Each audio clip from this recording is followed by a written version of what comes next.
Don't ignore the chair. So, sir, for the day you cannot raise this point of order. Because a point of order wrongly raised once cannot be raised during the same day. You raised it, you said point of order. Sir. Again, same mistake.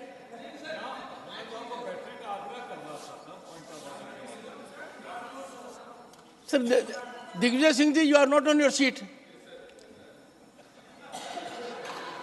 Sir, your greeting me is a blessing, but that has to be from the chair.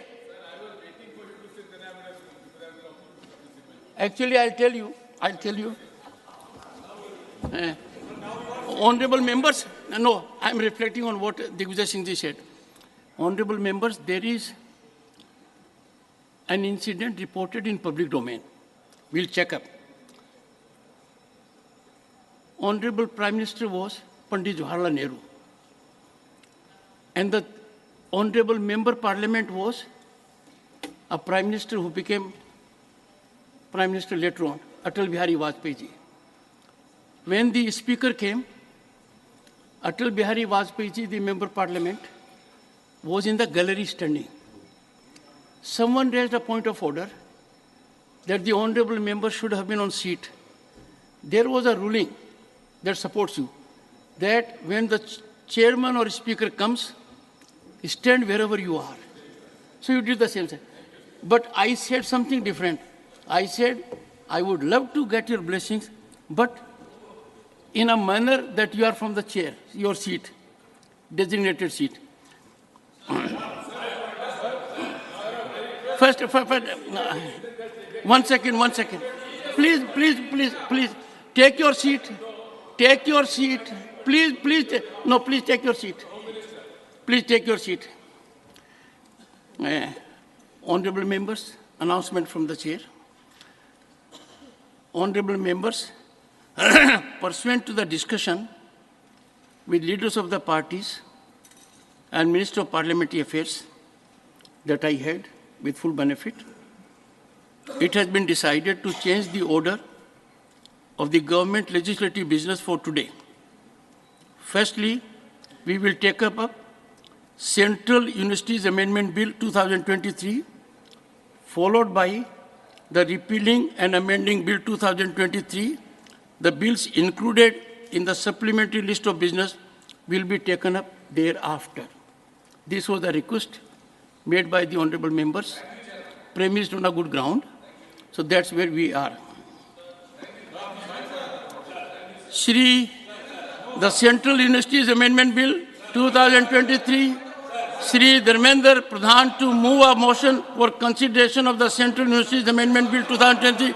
Nothing else will go on record, please.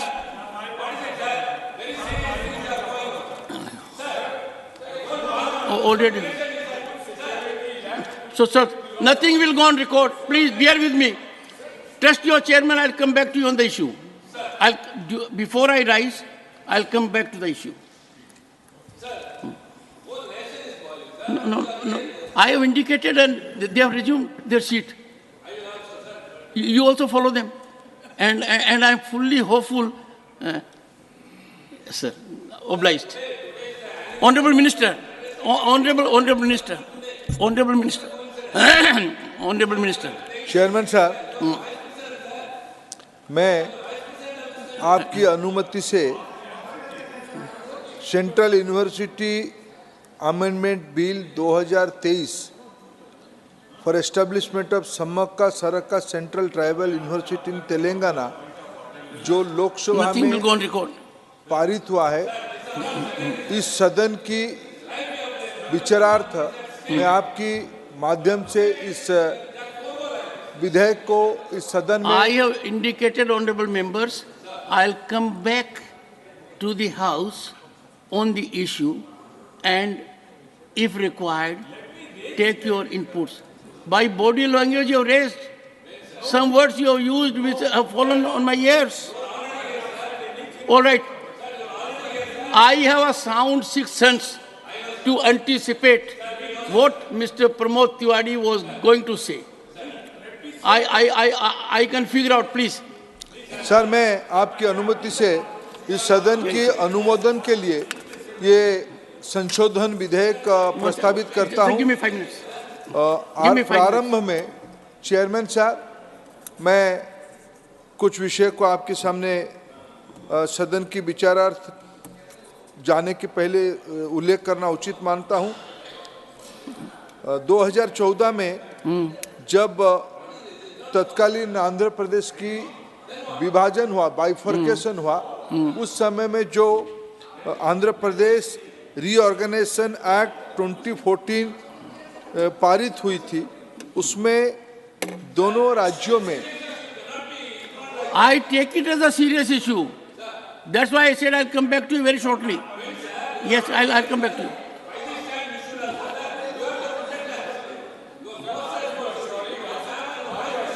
No. Sir,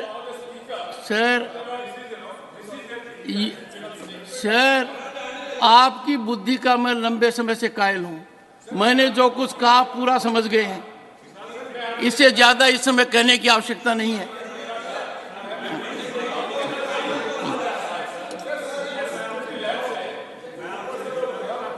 एक बार बैठिए, please let us proceed with the business of the house. You are very senior members, very senior members, very senior members, very senior members.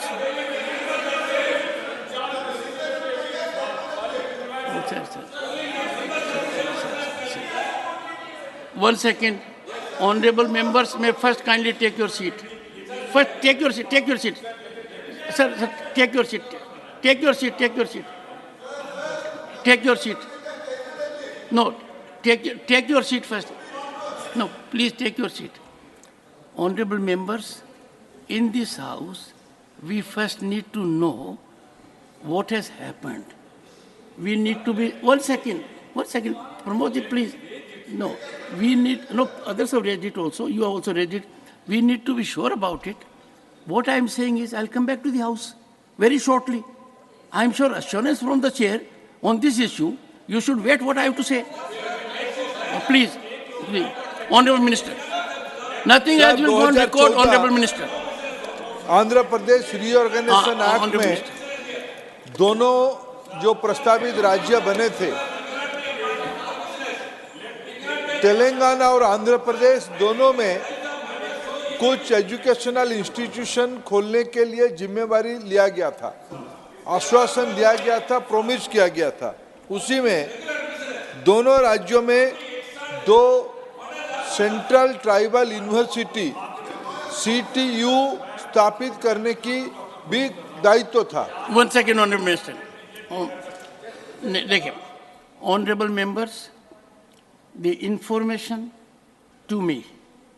Please take your seat. Please be seated. Please be seated. The intruders in Lok Sabha visitor gallery have immediately been apprehended. The Parliamentary Security Service is examining the matter forthwith. Will apprise the honorable members about the result before I rise for the day. So bear with me. Honorable Minister, no, nothing more than that can be said at the moment. I can come to this house only with firm information. The information so far. Sir, Andhra Pradesh में इस बीच में tribal university स्थापित हो गया है, उसकी विधेयक पारित हो गया है। Nothing else will go on record.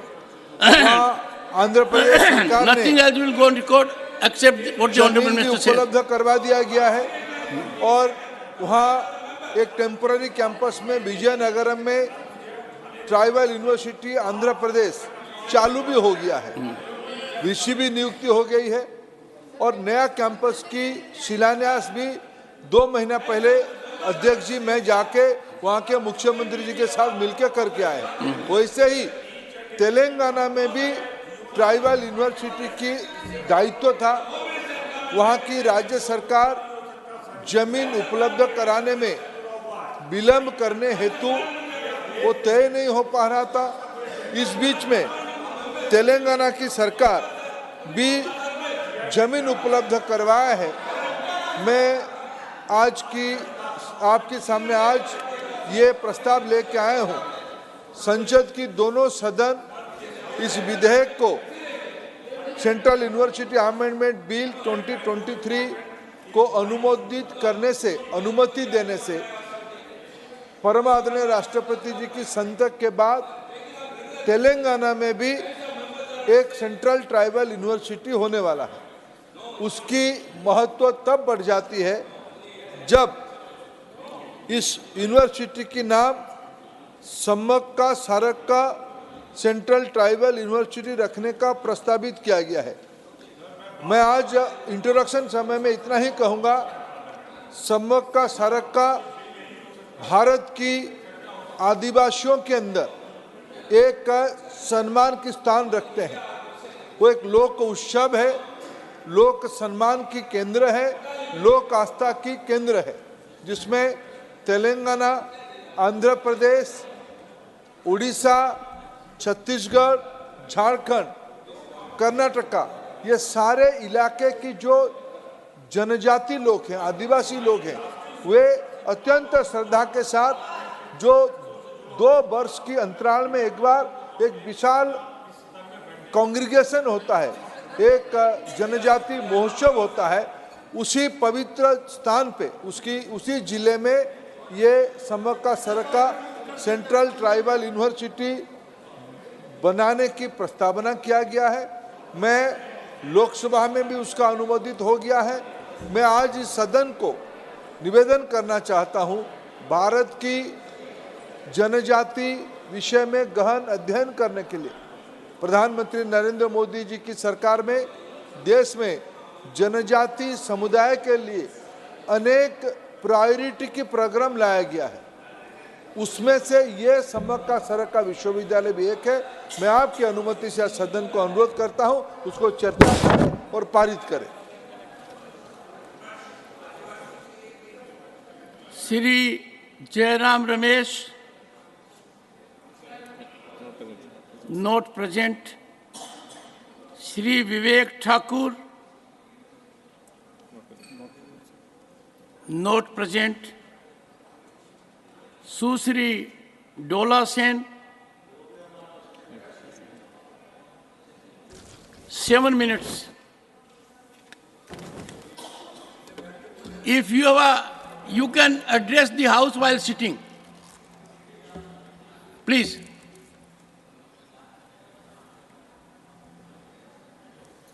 Yes, ma'am, you can address the house while sitting. We are aware of your ailment. It's okay. Okay. Thank you, Chairman sir. But बुरा मत मानिएगा, इसमें बहुत दिक्कत होती। ये कौन आएगा, जेके आएगा कि रिपीलिंग आएगा कि सेंट्रल यूनिवर्सिटी आएगा, हमको पता ही नहीं चला। तो अचानक हमको पता चला कि प्रिपरेशन की टाइम भी नहीं मिलता। Once again, I hope you will congratulate me that I have responded to the request I received from the floor leaders. The change has been effected not by me. The change has been effected after there was a request from the floor leaders. So from that perspective, I think an appreciation is due to me. Thank you for the appreciation. Now, thank you, Chairman sir. On behalf of my party, AITC, I am thankful to you and my party and my leader, Srimati Mamata Banerjee, as well for giving me the chance to speak. I will speak in Bangla, my mother language, yes, if permitted. And a very sweet language. I don't know whether the interpreter is here or not, I don't know. However, I know. You are from Orissa, sir? My neighbor. আমাদের party Trinamool কংগ্রেসের পক্ষ থেকে আমরা welcome করতে চাই। ঘটনাচক্রে ছোটবেলা থেকে আমি ভালো স্কুল কলেজ বিশ্ববিদ্যালয়ে পড়াশোনা করার সুযোগ পেয়েছি, এটা আমার সৌভাগ্য। সেই জায়গা থেকে এখনকার এই আজকে দিন ও সবকা সাথ সবকা বিকাশের কেন্দ্রীয় সরকারের কাছ থেকে যা দেখতে পাচ্ছি, ইতিহাসকে যেভাবে পরিবর্তন করা হচ্ছে, ইতিহাসকে ভুলিয়ে দেওয়া হচ্ছে, যেভাবে পাঠ্যপুস্তক থেকে সেলুলার জেল, নতুন ভুল মিথ্যা ইতিহাস লেখা হচ্ছে, সেটা খুবই দুঃখের, দুর্ভাগ্যজনক। একটা উদাহরণ দিতে চাই।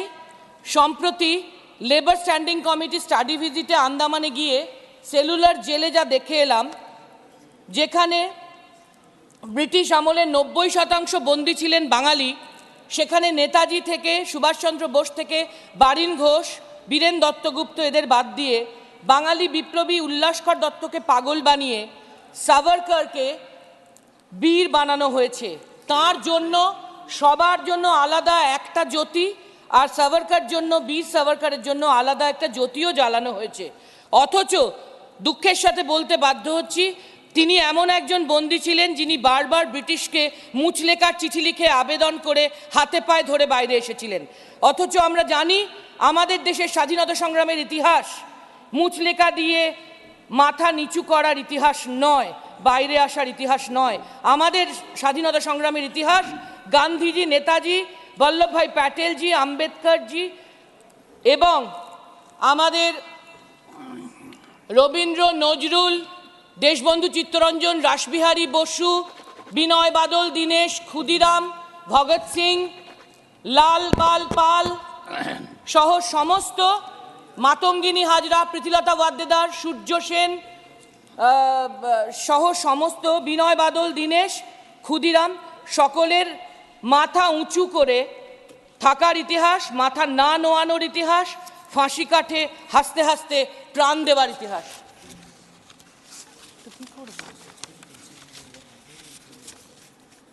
How come? I started, it's impossible now.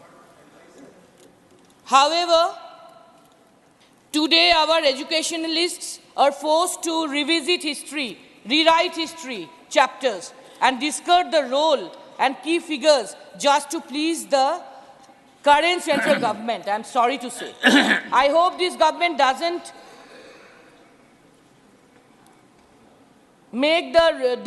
doesn't force them revisit and edit the history of Samachar, Sarakka, the legendary mother-daughter duo who passionately battled for the welfare of their community. যাই হোক, central ইউনিভার্সিটিগুলিতে বিশাল সংখ্যক শূন্য পদের মধ্যে, যা আজকের দিনে 12,860টি position, তার মধ্যে 62% এসসি, 63% এসটি, 61% ওবিসি আর 60% আর্থিকভাবে পিছিয়ে পড়াদের মধ্যে, ইকোনমিক্যালি উইকার সেকশনের জন্যে। পাশাপাশি আরও দুর্ভাগ্যের যে পার্লামেন্টে কেন্দ্রীয় সরকার তেলেঙ্গানার এই ট্রাইবাল ইউনিভার্সিটি নিয়ে ভুল তথ্য দিয়েছেন এর আগে, যেমন ওনারা ভুল তথ্য পার্লামেন্টে দিয়েই থাকেন, এটা খুব দুর্ভাগ্যজনক। কালকেই আমাদের এমপি সাকেত গোখেলের সাপ্লিমেন্টারি কোয়েশ্চেন আনসার জিএসটি কত ডিউ আছে তার উত্তরে এমওএস, সম্মানীয় এমওএস বলেছিলেন ফিনান্সের, কোনো জিএসটি ডিউ নেই কোনো রাজ্যে। আর স্বয়ং নির্মলা সীতারামনজি, আমাদের অনারেবল ফিনান্স মিনিস্টার, তিনি বলেছেন বাংলার 19-20, 20-21, 21-22 এবং এর জিএসটি ডিউ আছে, এবং সেই জন্যে জিএসটির এজি সার্টিফিকেট পাননি বলে জিএসটি কম্পেনসেশন ডিউ আছে।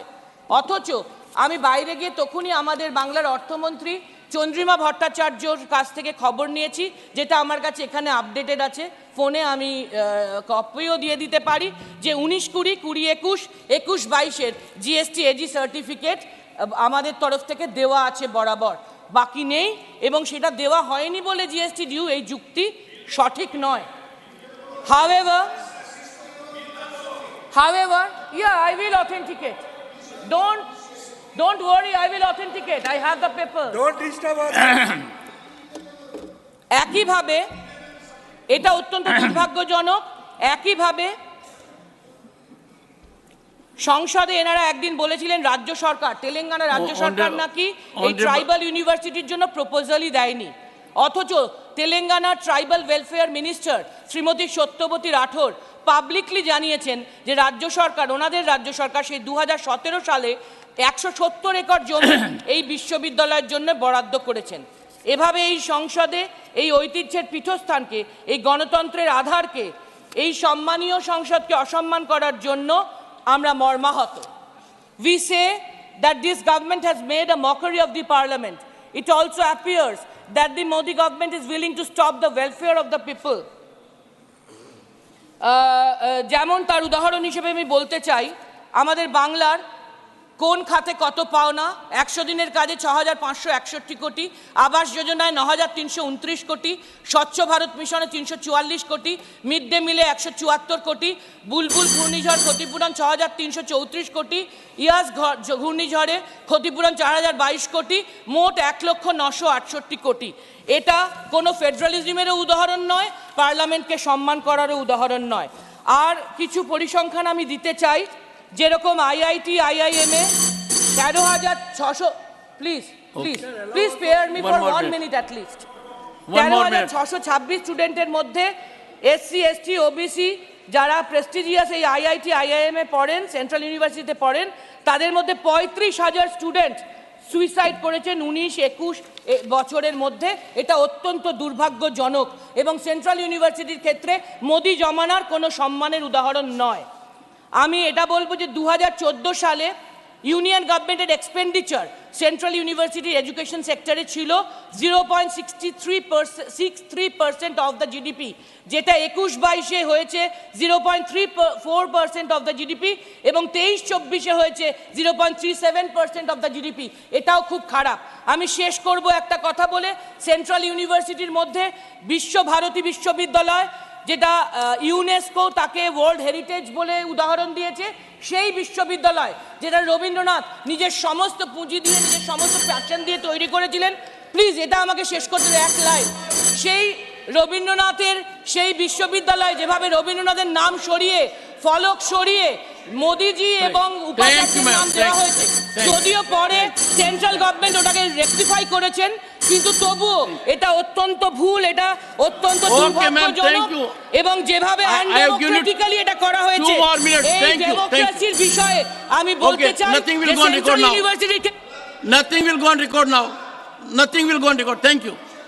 Please, Honorable Minister, please take your seat. Take your seat. Take your seat. Take your seat. And we have the benefit of the Honorable Minister Dharmendra Pradhanji here. And the Honorable Member has indicated that the spending in education as per our GDP indicator was 0.6, now it is 0.3. That's what the Honorable Member has said.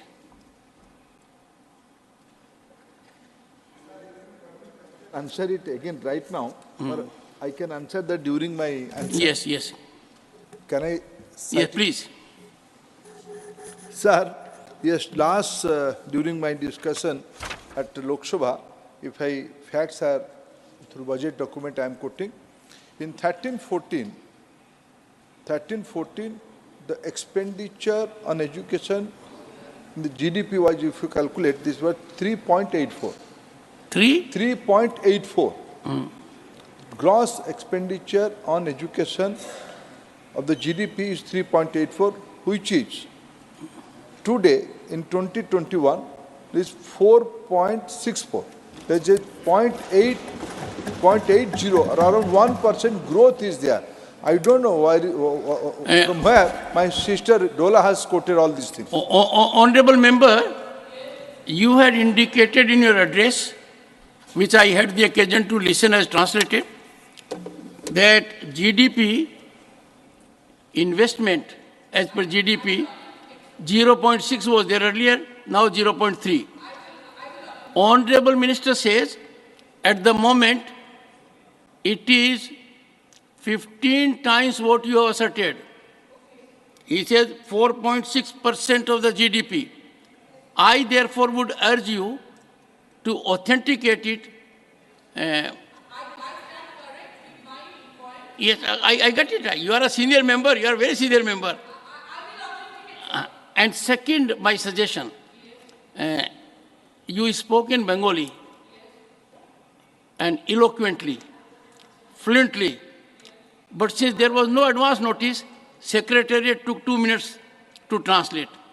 We would love to have any language to be used, but a little advance notice will help the Secretariat. but I could understand all you said. It was very well translated. So, you'll do it during course of the day or tomorrow? Tomorrow. Sri Sanjeev Arora, not present. Sri Mujibullah Khan, not present. Sir हूँ sir sir यहाँ हूँ sir I am so sorry, such a smart face I couldn't notice. मेरा दुर्भाग्य है sir आप मुझे देखे नहीं You'll get one minute extra. Thank you very much sir धन्यवाद sir Your time is 5 minutes, sir now 6 minutes. Thank you sir thank you Go very ahead. Much आज आपने बोलने का मौका दिया है इसलिए मैं आभारी हूँ sir central university amendment bill ये बिल आज जिन्होंने पेश किया उनके बारे में थोड़ा भी नहीं बोलूँगा तो अच्छा नहीं लगेगा वो हमारे उड़ीसा के एक युवा नेता है जो भारतवर्ष में आज शिक्षा जैसे एक महत्वपूर्ण डिपार्टमेंट के मिनिस्टर के रूप में काम कर रहे हैं मैं एक उड़ीसा का लड़का होने के नाते मैं अपने आप को बहुत गर्व महसूस करता हूं कि हमारा राज्य का एक लड़का आज सारा देश में शिक्षा को आगे ले जाने के लिए काम कर रहा है sir Once again, honorable member, sir लड़के की उम्र क्या है? वो भी कम है मैं भी कम हूं sir Let me tell you. Sir नहीं. सर एक बात बताऊं सर प्लीज एक बात बताऊं No, I know it. Sir The honorable minister is very passionate about education ecosystem. Very, very passionate about it.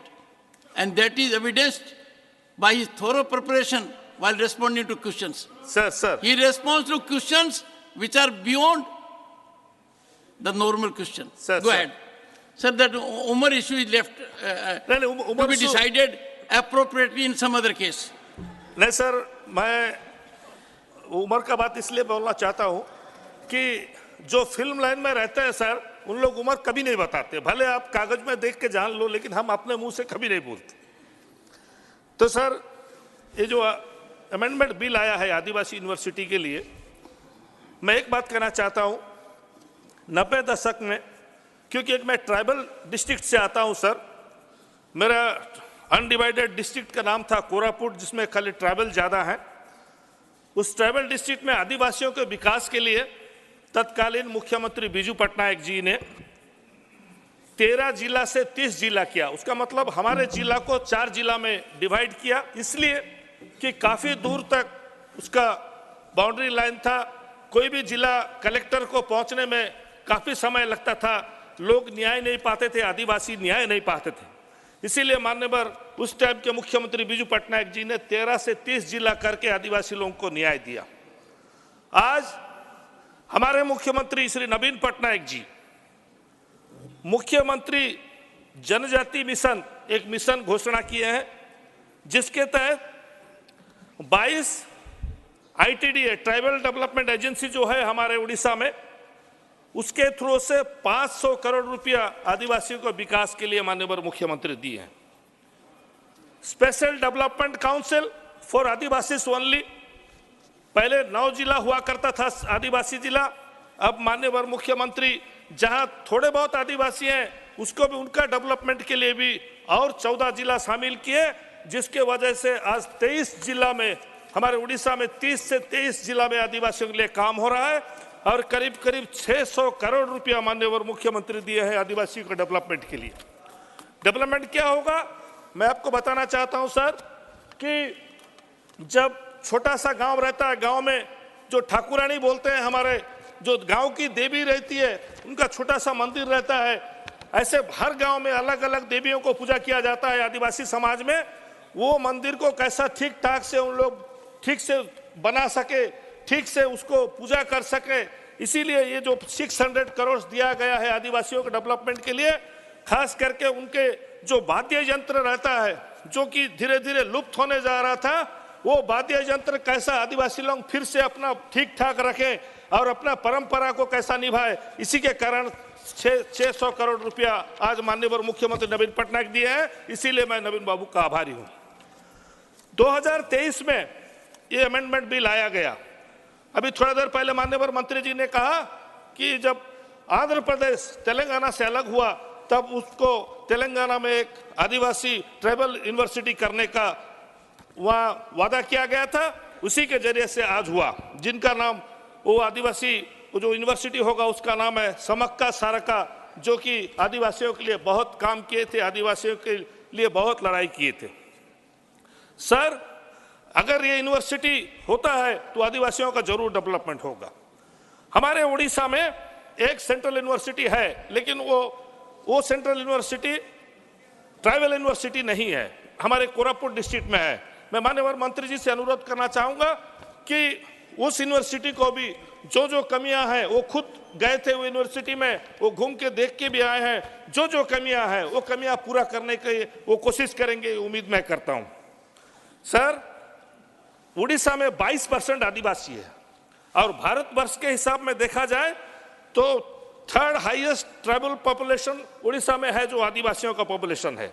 इसीलिए हम लोगों का डिमांड है, उड़ीसा का डिमांड है कि उड़ीसा में भी एक ट्राइबल यूनिवर्सिटी होना जरूरी है। और माननीय मंत्री, इसलिए मैं ज्यादा उम्मीद रखता हूं कि माननीय मंत्री उड़ीसा से हैं, इसीलिए जरूर एक ट्राइबल यूनिवर्सिटी उड़ीसा में होगा। और मैं ये बात कहना चाहता हूं कि उड़ीसा में जितने भी जिले हैं, मैं ये कोई एक जिला के बारे में नहीं बोलता, कोई भी जिला में, जिस जिला में ज्यादा पॉपुलेशन हो आदिवासियों का, उस जिला में एक यूनिवर्सिटी होना चाहिए। और राज्य सरकार से बात करेंगे, जरूर राज्य सरकार पूरा सहयोग करेंगे ये यूनिवर्सिटी बनने में। इसीलिए आज मैं यूनिवर्सिटी बिल को पूर्ण समर्थन करता हूं, उम्मीद करता हूं कि उड़ीसा में भी एक सेंट्रल यूनिवर्सिटी बने आदिवासियों के लिए। बहुत बहुत धन्यवाद, नमस्कार। Shri honourable leader of the opposition. Sir, मैं माफ़ी चाहता हूं कि इस सदन में जो सिक्योरिटी का और लोकसभा में जो 2 लोग घुस के वहाँ पर गड़बड़ किए, उस वक्त यहाँ पर भी उसका आवाज़ उठाया गया था, लेकिन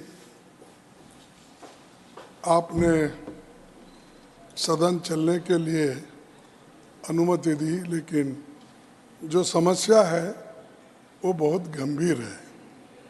ये सिर्फ लोकसभा और राज्यसभा का प्रश्न नहीं है, ये प्रश्न है कि इतने बड़े सिक्योरिटी में कैसा 2 लोग अंदर आकर वहाँ पर सिक्योरिटी ब्रीच करके उन्होंने पूरा, जैसा कि एक second please, I'll give you एक second. The moment I came to know about it, I called the director of security. I told him to give me an update. The update which he gave me at that point of time, I have shared with the House. It is a matter of concern, but let us await full details, and then I think we'll be able to reflect. question. I indicated to the members, after getting authentic input, that the intruders were arrested, the matter is being looked into. Let us give some time. No, time. यहाँ लोगों की जान जा रही है और time दो बोल रहे हैं, तो गैस वहाँ पर छेड़े। इससे पहले भी ऐसा गड़बड़ एक बार हुआ था ना। ये जो है ये security breach I had indicated आज ही हम मनाए the हैं, matter is being examined आज ही forthwith. शहीद दिवस आज ही मनाए हैं, शहीद दिवस आज ही Nothing मनाए will go on हैं, record. और आज ऐसा हो रहा है। No, nothing will go on record. No, nothing will go on record. No, nothing will. No, nothing will go on record because I had said, one second, Honorable LOP, I need to indicate to Honorable LOP that in this House, I had informed, I will apprise the result before we rise for the day. Wait for that. No. Nothing will go on record. Nothing will go on record. Mr. Jairam Ramesh, do you want to say on the bill? Sir, it is serious. Mr. Vivek Thakur. Mr. Vivek Thakur, nothing else will go on record. No, sir. I had indicated, I take it very seriously. आदरणीय सभापति महोदय, मैं आपका धन्यवाद देना चाहूंगा केंद्रीय विश्वविद्यालय संशोधन विधेयक 2023 पर आपने मुझे अपने विचार रखने का अवसर दिया। आदरणीय सभापति महोदय, यह विधेयक आंध्र और तेलंगाना के प्रति हमारी प्रतिबद्धताओं को दर्शाता है। 2014 में आंध्र प्रदेश रीऑर्गेनाइजेशन बिल के माध्यम से जो वादा किया गया था उसकी पूर्ति यही बिल करता है जो आज तक किसी ने इन्होंने कभी नहीं किया। Nothing will go on record. Nothing. यह विधेयक आदरणीय प्रधानमंत्री जी के आश्वासन की पूर्ति का विधेयक है। Only what Mr. Vivek Thakur says will go on record. उन्होंने जो वादा आंध्र और तेलंगाना की जनता से किया था उसी वादे की पूर्ति हेतु 2018 में आंध्र में और आज इस बिल के माध्यम से तेलंगाना में सेंट्रल ट्राइबल यूनिवर्सिटी का निर्माण होने जा रहा है। इसके लिए तो हमारे प्रधानमंत्री, इसीलिए तो हमारे प्रधानमंत्री जी के लिए कहा जाता है, सपने नहीं हकीकत बुनते हैं तभी तो लोग मोदी को चुनते हैं। आदरणीय सभापति महोदय, इस विधेयक में ट्राइबल यूनिवर्सिटी की स्थापना के साथ साथ इस यूनिवर्सिटी का नाम आदिवासी समुदाय के देवता सम्मक्का और सरक्का के नाम पर रखकर हमारी सरकार ने आदिवासी समुदाय का जो सम्मान प्रदान किया है उसके लिए मैं आदरणीय प्रधानमंत्री जी और आदरणीय मंत्री जी को धन्यवाद देता हूँ। आदरणीय सभापति जी, 1835 की मैकॉले की शिक्षा नीति गुलामी की मानसिकता पर आधारित है और उसमें शिक्षा में भारतीयता का कोई भी समावेश नहीं था। दुर्भाग्य से आजादी के बाद भी इस पर विशेष ध्यान नहीं दिया गया इनके द्वारा। One second, Mr. Thakur, please take your seat. This is not a place to shout slogans. No. This is not a place to shout slogans. Please take your seat. Take your seat, all of you. Take your seat first. I urge the honorable members to take your seat first. Shouting slogans, does it behave, sir? We have to be serious-minded people. Nothing has been gone record, sir. Nothing will go on record. We have to set an example. Sir. No, sir. No, sir. Please, first, sit down.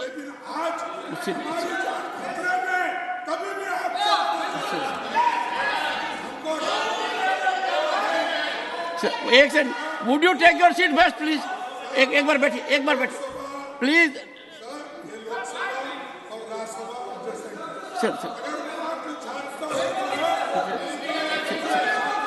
Sir, please take your seat. Nothing is going on record. No. Nothing is going on record. No. Please take your seat first. Take your seat first. Take your seat, sir. When you take your seat, everyone will take. Or sir, when you are standing, others should sit at least. Others should sit at least. Sir. No. Sir, I would urge the honorable members first to take their seats. Take your seats. Take your seats. Please take your seats. We need not monetize every situation politically. It's a security issue. No, sir. Please take your seat. No. Nothing will go on record. Mr. Thakur, please continue. आदरणीय सभापति जी, 1835 की Macaulay की शिक्षा नीति गुलामी की मानसिकता पर आधारित थी और उसमें शिक्षा में भारतीयता का कोई भी समावेश नहीं था। दुर्भाग्य से आज़ादी के बाद भी इनके द्वारा उस पर कोई ध्यान नहीं दिया गया। ये तो आदरणीय प्रधानमंत्री जी की दूरदर्शिता का नतीजा था कि राष्ट्रीय शिक्षा नीति आई और उसने इंडियन ट्रेडिशनल नॉलेज के महत्व को समझा और समाहित किया। ये tribal university tribal art, heritage, culture और ट्रेडिशनल मेडिसिन में रिसर्च को बढ़ावा देकर एनईपी 2020 के महत्वपूर्ण भाग इंडियन ट्रेडिशनल नॉलेज सिस्टम को अभूतपूर्व मजबूती प्रदान करेंगे, क्योंकि हम सब जानते हैं कि हमारे आदिवासी समुदाय के पास पारंपरिक ज्ञान का भंडार है। आदरणीय सभापति महोदय, एनईपी 2020 का महत्वपूर्ण उद्देश्य higher education in Indian languages है। महोदय, 2014 से पूर्व आदिवासी समुदाय में उच्च शिक्षा का स्तर बहुत कम था, जिसका मुख्य कारण स्थानीय भाषा में उच्च शिक्षा का उपलब्ध ना होना यही कारण था। परंतु हमारी सरकार बनने के बाद इस समस्या पर विशेष ध्यान दिया गया और उसका परिणाम ये हुआ कि All India Survey of Higher Education AISHE में स्पष्ट दिखा कि जिससे यह सिद्ध हुआ कि आदिवासी समुदाय में ग्रॉस एनरोलमेंट रेशियो में 2014 के मुकाबले 2020-21 में 47% की बढ़ोतरी हुई है और आदिवासी महिलाओं में यह बढ़ोतरी 63.4% की थी। और हमें यह विश्वास है कि यह ट्राइबल यूनिवर्सिटी आदिवासी भाषाओं के विकास और आदिवासी स्थानीय भाषा में Mr. Thakur, honorable member, one second. That's not the way to shout. Sloganeering, shouting, does it behave? Or take your seat. I have to make an announcement. Take your seat.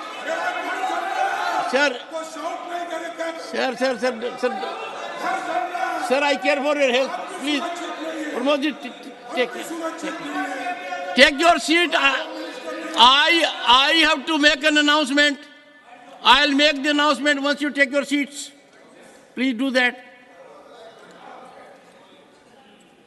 Sir, Lok Sabha is functioning at the moment in good environment, transacting legislative business. I had indicated to the honorable members that after I came to gather details of it, I called the Director Security. He gave me an update which I have shared with the honorable members. The update was that the intruders had been apprehended. And one second.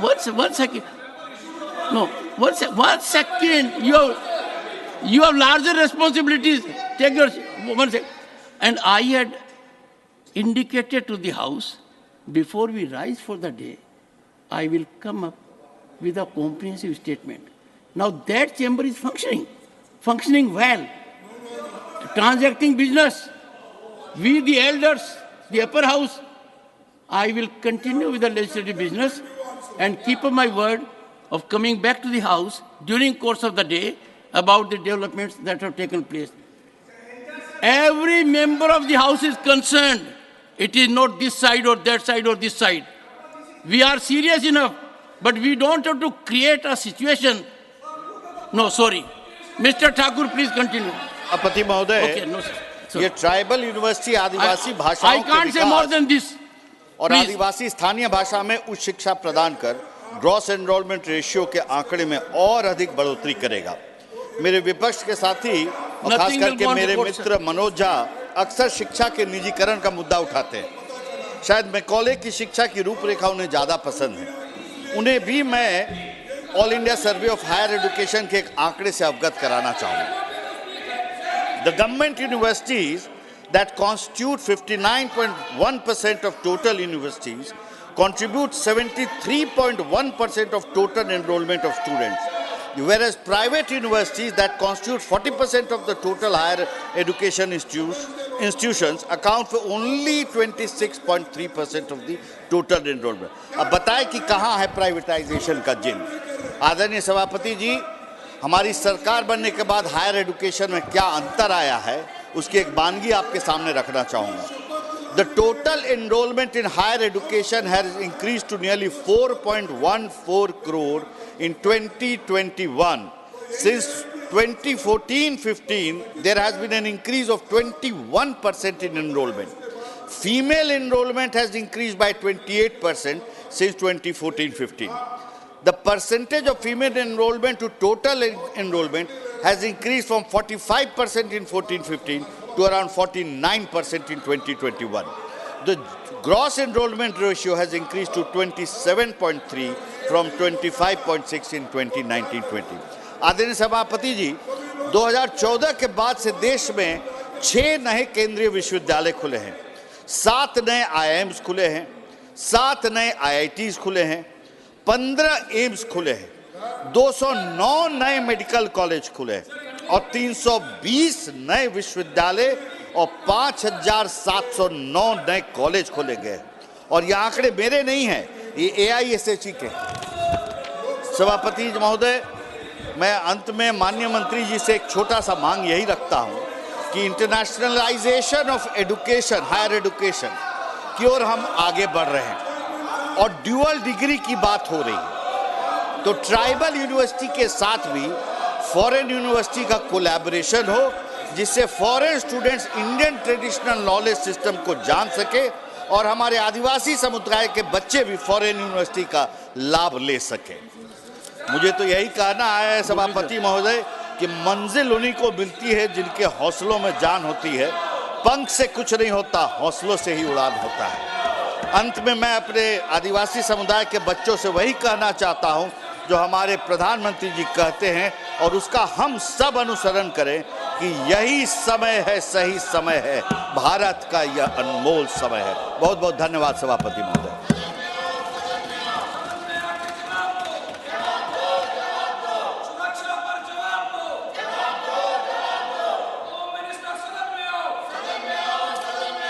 Shri Jairam Ramesh, Shri Sanjeev Arora, Shri Ayodhya Rami Reddy Allah. Thank you, Honorable Chairman Sir, for allowing me to share my thoughts on the proposed Central Amendment Bill 2023, which seeks to establish a central university, tribal university in Telangana, named as Samachar Central Tribal University. Sir, we fully support this bill. I have few of my observations regarding this bill, sir. Sir, I would like to bring it to your kind attention that around 30% of teaching vacancies in 45 central universities remain vacant. According to RTI, approximately 5,800 teaching posts are lying vacant among the 19,000 sanctioned teaching posts. The number of vacancies becomes much higher, crossing over 10,000 when the vacancies of IITs and IIMs are also included. Sir, even in Andhra Pradesh, as of August 23, the Central University of AP has only 19 out of the 25 sanctioned posts that are filled.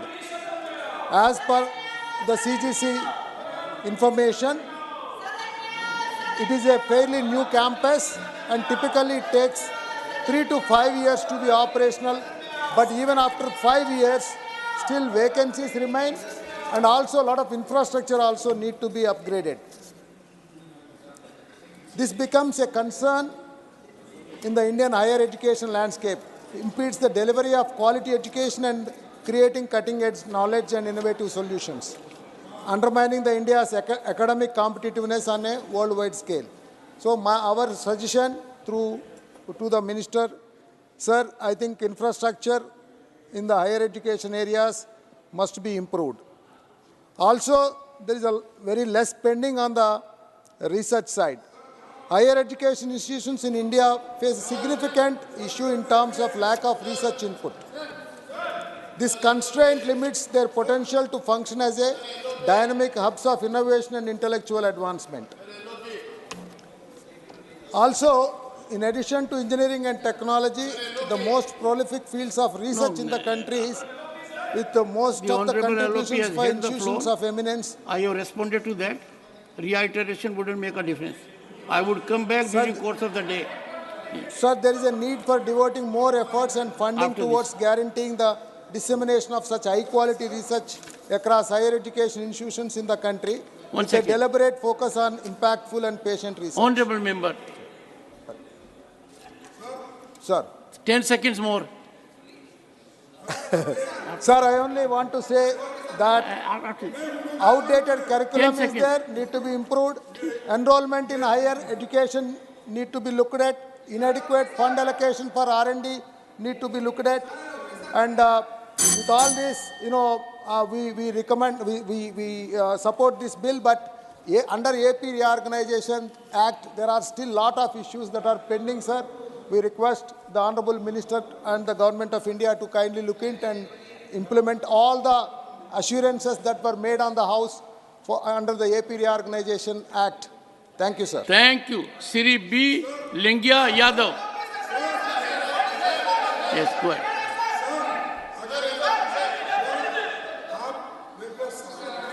Hello? 1 second. Sir? One second. All of you take your seat. Only the Honorable, please. Take your seat. Only the Honorable Leader of the Opposition. Yes, sir. Sir, Sir, before you speak, sir, what I had indicated may kindly be noticed. I had said with promptitude, without loss sir, of you are time. very good, but government is not good. Sir, What can I? Sir. They are not even cooperating you. sir, You see, sir, after 3 years, what will happen? Sir, it is legislature. Sir, It I is am telling our the truth. problem. The government is away I from am it at the telling the moment. truth. They It is our will issue. not take your cooperation, sir. They will not listen to you. Sir, That's I why can you tell listen to us. I can never match your experience. No. I can never match your experience, sir. I know, sir, you will start and then come to the same issue I responded.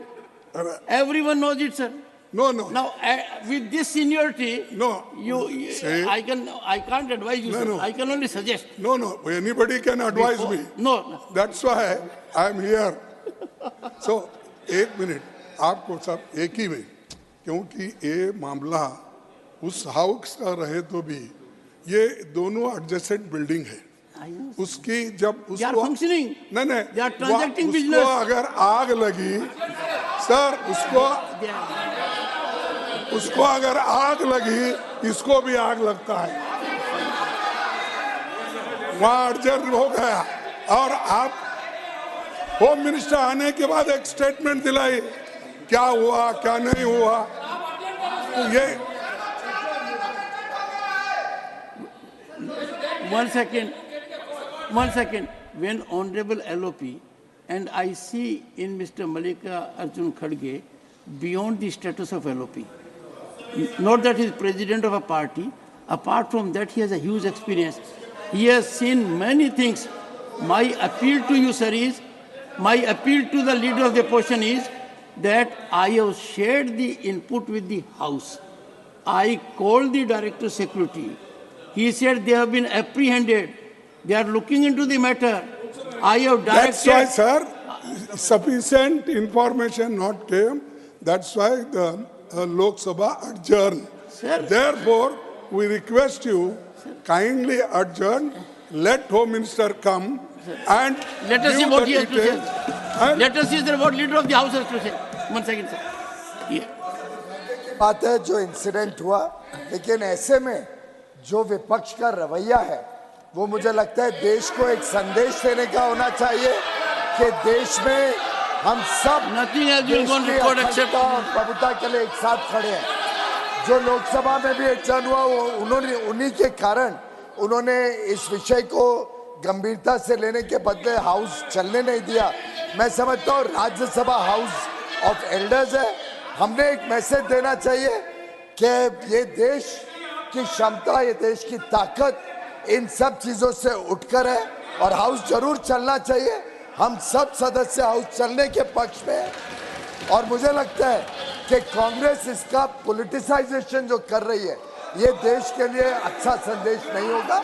मेरा अनुरोध है माननीय leader of opposition से, inquiry चल रही है, inquiry के लिए वेट करना चाहिए हमने और सदन की कार्रवाई को सुचारू रूप से चालू रखना. लीडर ऑफ द अपोजिशन बाकी बैठिए.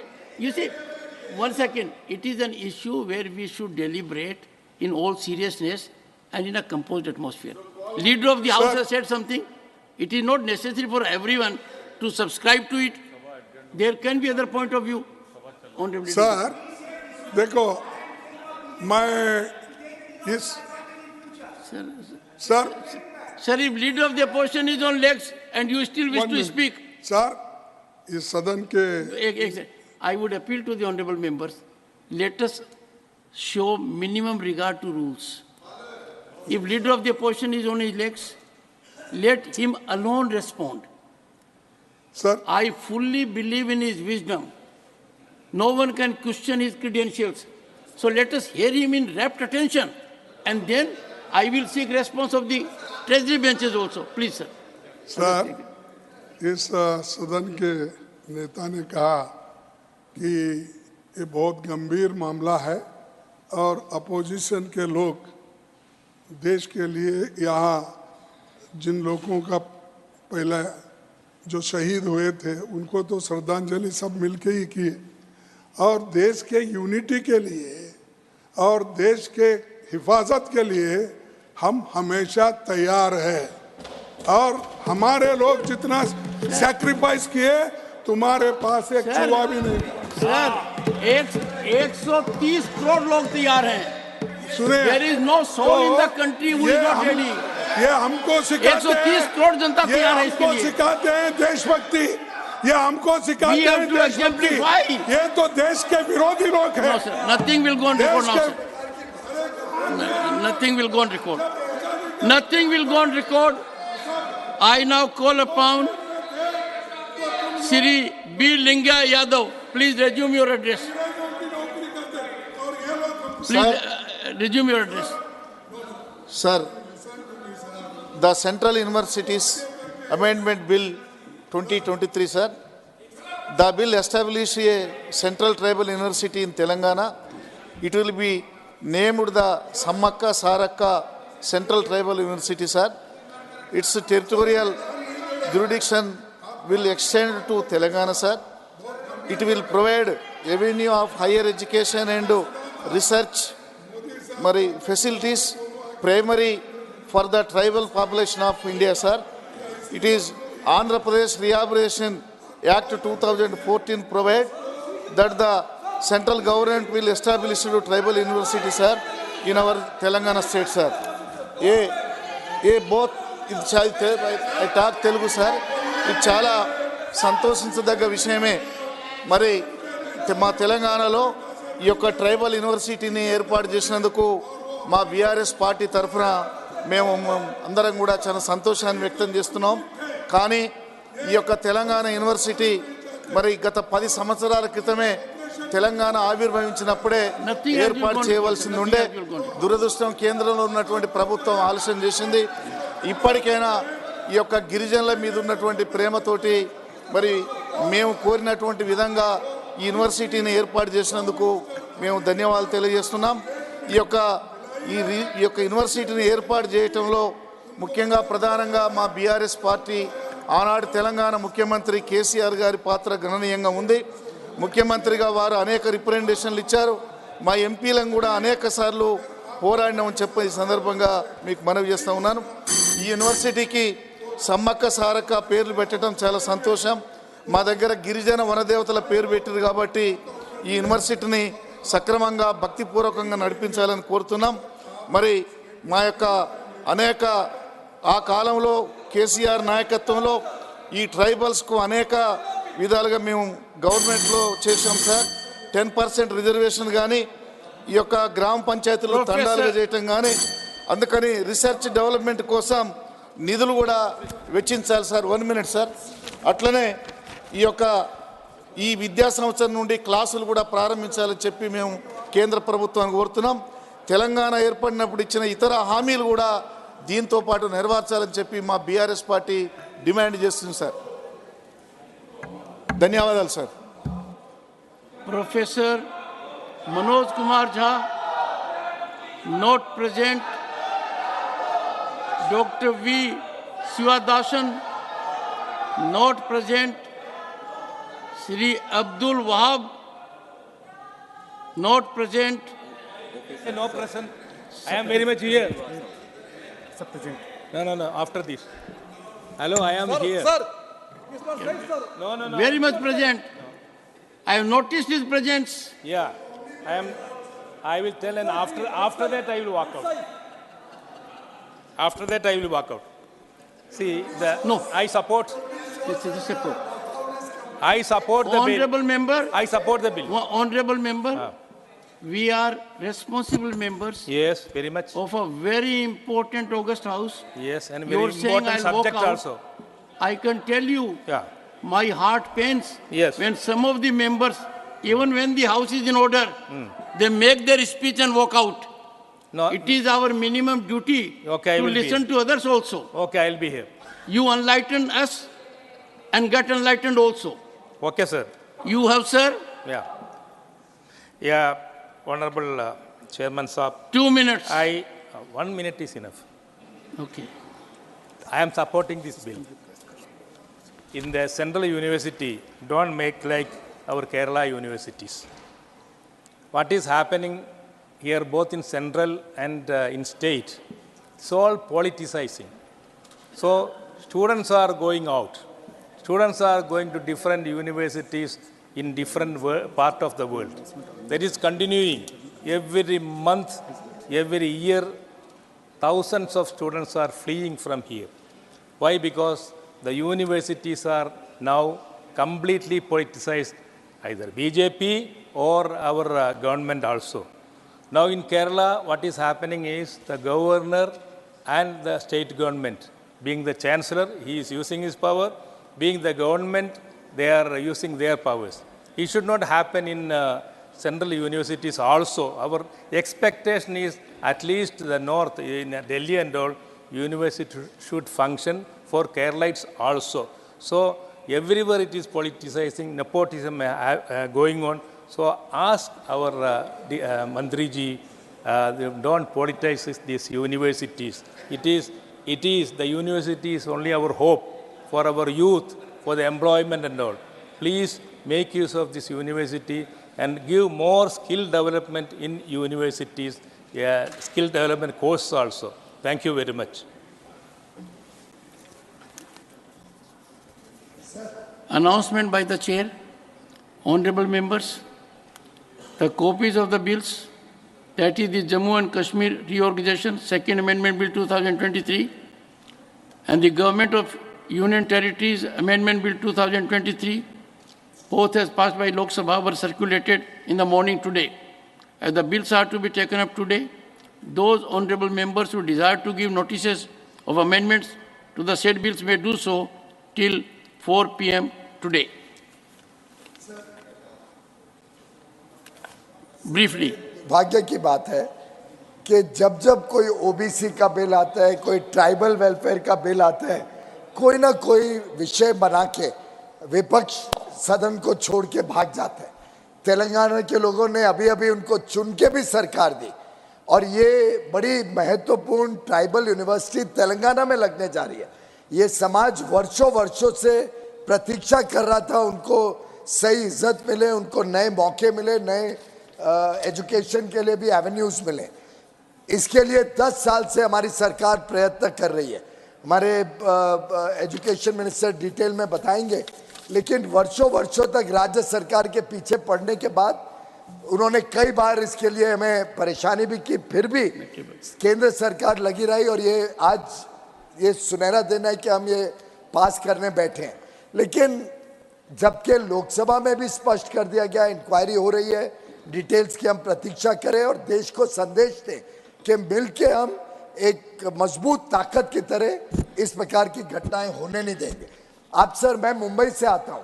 जब कांग्रेस की शासन थी मुंबई, महाराष्ट्र में और केंद्र में दोनों में, तब इतना बड़ा हादसा हुआ, इतने लोगों को, सैकड़ों लोगों की जान गई, विदेश से टेररिस्ट आए, 4 दिन तक मुंबई हॉस्टेज था, लेकिन कभी पॉलिटिसाइज नहीं किया। विपक्ष में हम बैठे थे तभी, उल्टे मुंबई अगले दिन, ये शाम को हुआ था, रात को अगले दिन ही हम काम पे लग गए और एक संदेशा दिया दुनिया को कि भारत में वो ताकत है और क्षमता है कि हम किसी भी प्रकार के हमले से डरते नहीं है, किसी भी प्रकार के घटना से हमारे ऊपर आंच नहीं आएगी। ये देश एक है।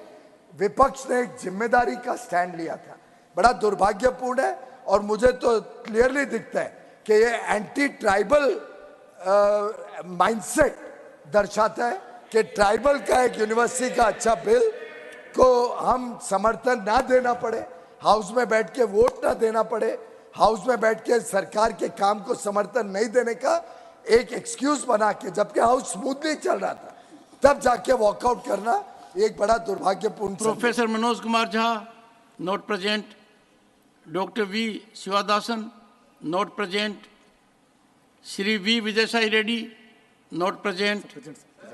Present. Sir, you are not on your seat and therefore not present for me. But the moment you occupy your seat, you are present for me and for everyone in the house. Your 2 minutes. Sir, this is Central University. Central University.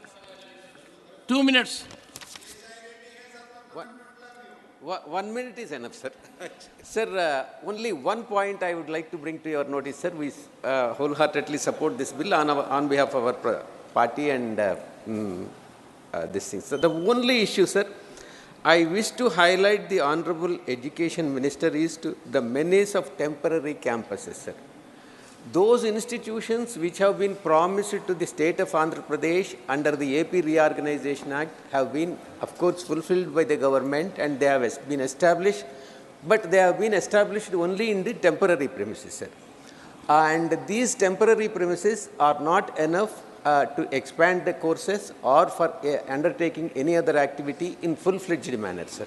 Therefore, I request the Honorable Education Minister to open up the full-fledged campuses and permanent campuses and then maintain the standards of central universities, sir. Thank you very much, sir. Thank you. Srimati Mahua Maji,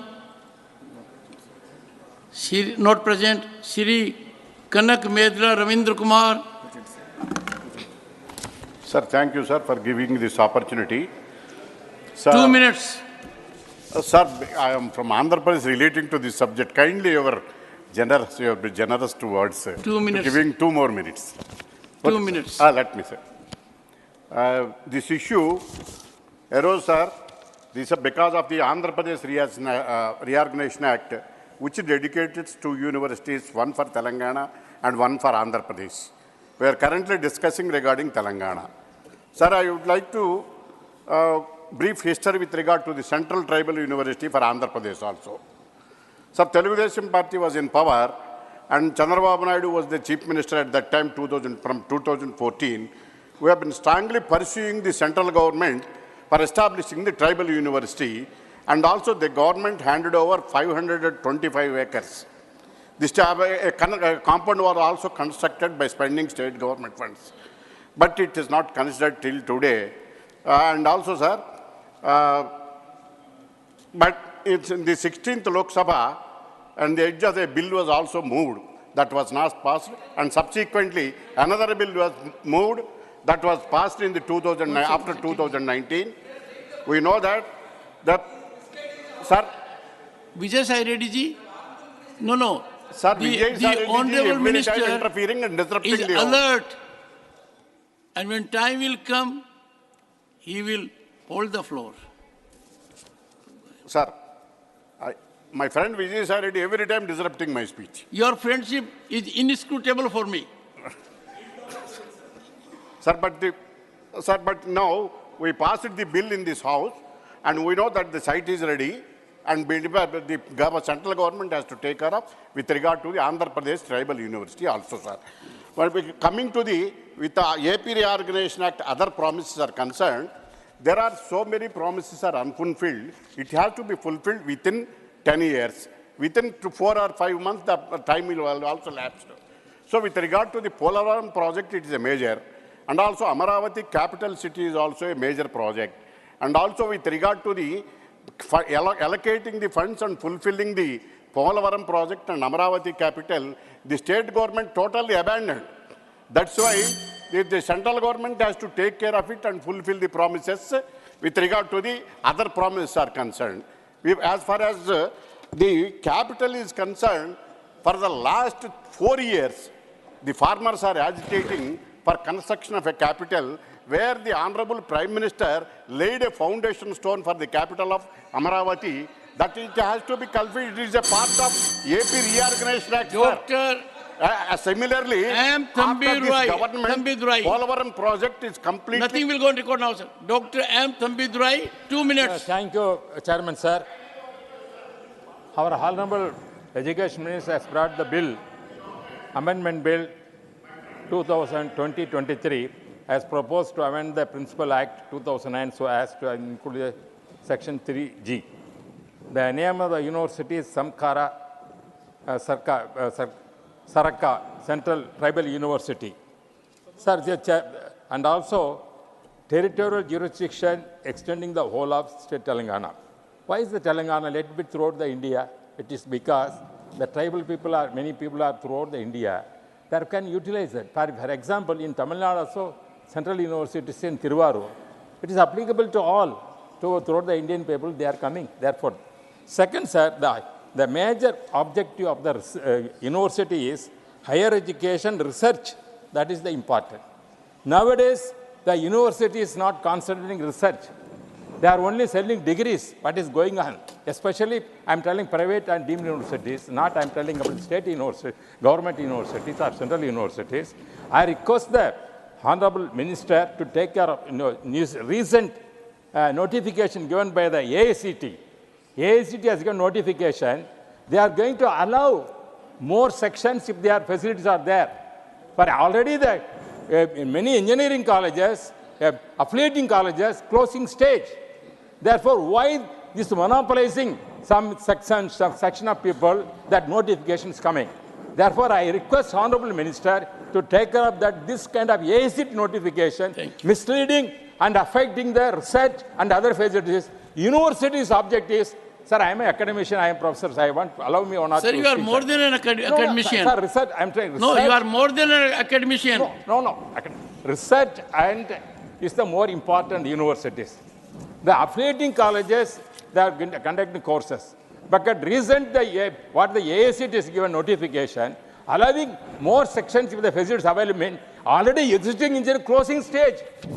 Then how the other colleges going? Some colleges are monopolizing, some deemed universities are monopolizing, some state private universities are monopolizing. All the state other institutions going to suffer. Therefore, this serious thing. Sir, I was professor in teaching in Anna University, Indian Engineering College, 3 years. That Anna University, for example, mechanical 2 sections only till now, 150 years old. Computer 2 sections. But if the private university take, they have 20 sections, 30 sections. Sir, you made your point. Like that, AICT is also part of the game. Nothing will go to court now. Sri Javed Ali Khan, not present. Sri Santosh Kumar P, not present. Srimati Vandana Chauhan, not present. Sri Sadanand Seth Tanavde. Thank you, Chairman, sir. I stand to support the bill aimed to amend the Central Universities Act 2009, which is to be empower and establish central universities for teaching and research in various area states. The bill is welcome as it seeks establish a central tribal universities in Telangana and also will provide avenues of higher education and research facilities primarily for the tribal population of India. This bill contemplates to impart quality education to the students to make them employable, as also will improve the quality of education in the country. Over past many decades, the backlog to fill up the vacancies reserved for a privilege has been increasing. This bill will provide needed support to bring in more SCs and STs in higher education systems and universities. I also support the bill for it will help fulfill the regional aspiration and regional distinctiveness. At this juncture, I would humbly request respected Prime Minister Modi ji to consider setting up of center-sponsored International Sports University in Goa to include programs in physical education, sports, sports event management, and sports medicine in the state of Goa.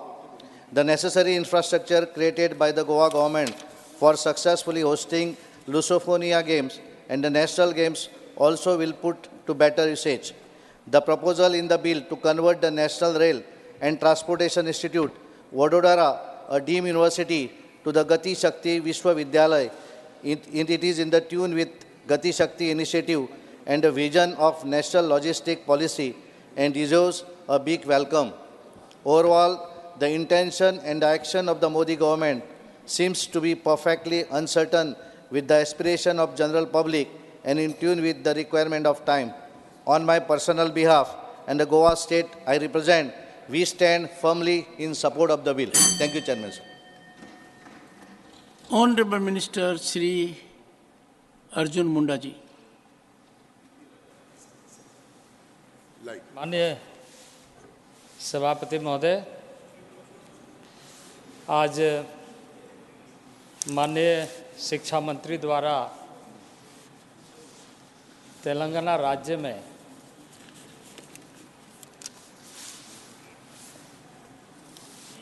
जनजातीय विश्वविद्यालय स्थापना के लिए विधेयक प्रस्तुत किया है,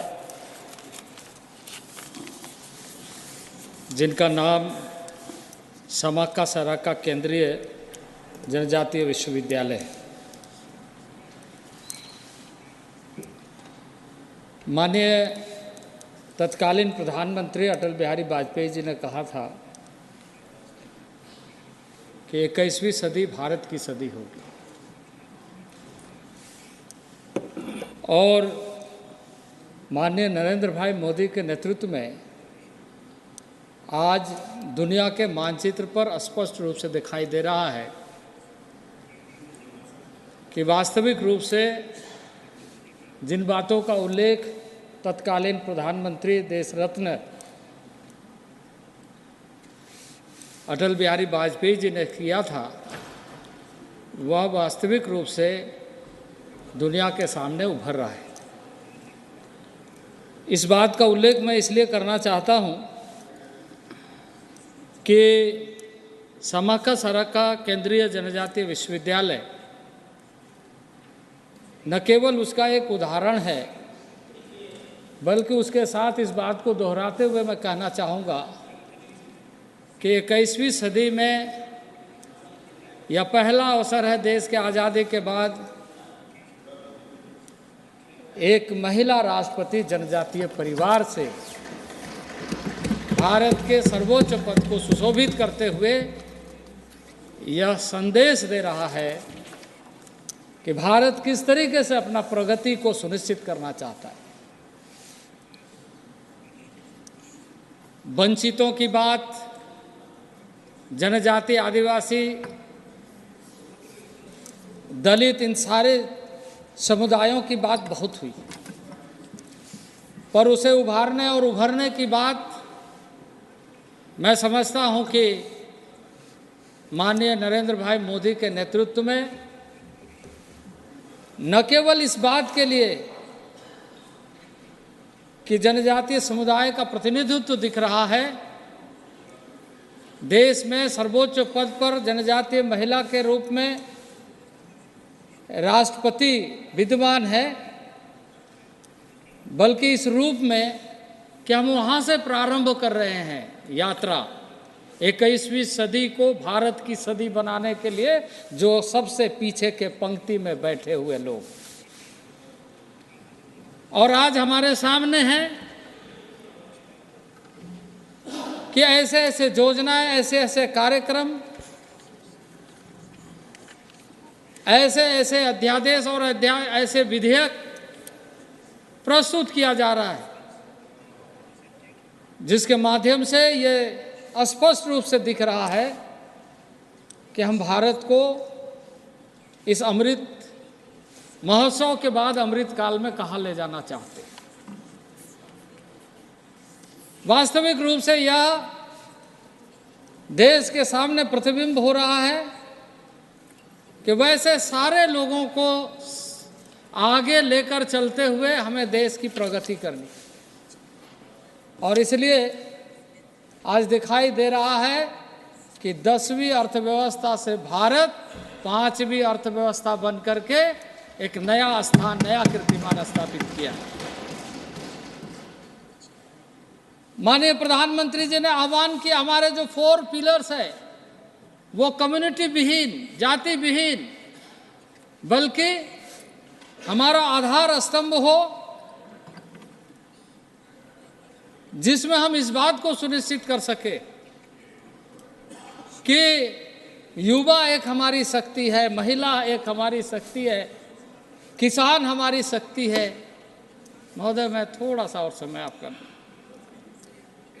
इसी तरीके से आज इतिहास इस बात का है कि नरेंद्र भाई मोदी के नेतृत्व में पहली बार आज़ादी के बाद 75 साल में आदिवासी परिवार का सदस्य कृषि मंत्रालय के रूप में इस सदन में कृषि मंत्री का दायित्व निभा रहा। अभी आपने देखा होगा कि जनता ने नया जनादेश दिया 3 प्रदेशों में। उस प्रदेश में विष्णुदेव साय जैसे एक साधारण परिवार के सदस्य को मुख्यमंत्री बनाने का फैसला हुआ। आज उसका शपथ ग्रहण संपन्न हो रहा है। मैं सदन के तरफ से भी मैं वैसे माननीय मुख्यमंत्री को आगे इस राज्य में छत्तीसगढ़ में 21वीं सदी का भारत बनाने के लिए उसकी प्रमुख भूमिका होगी, ऐसा मैं शुभकामना व्यक्त करता हूँ।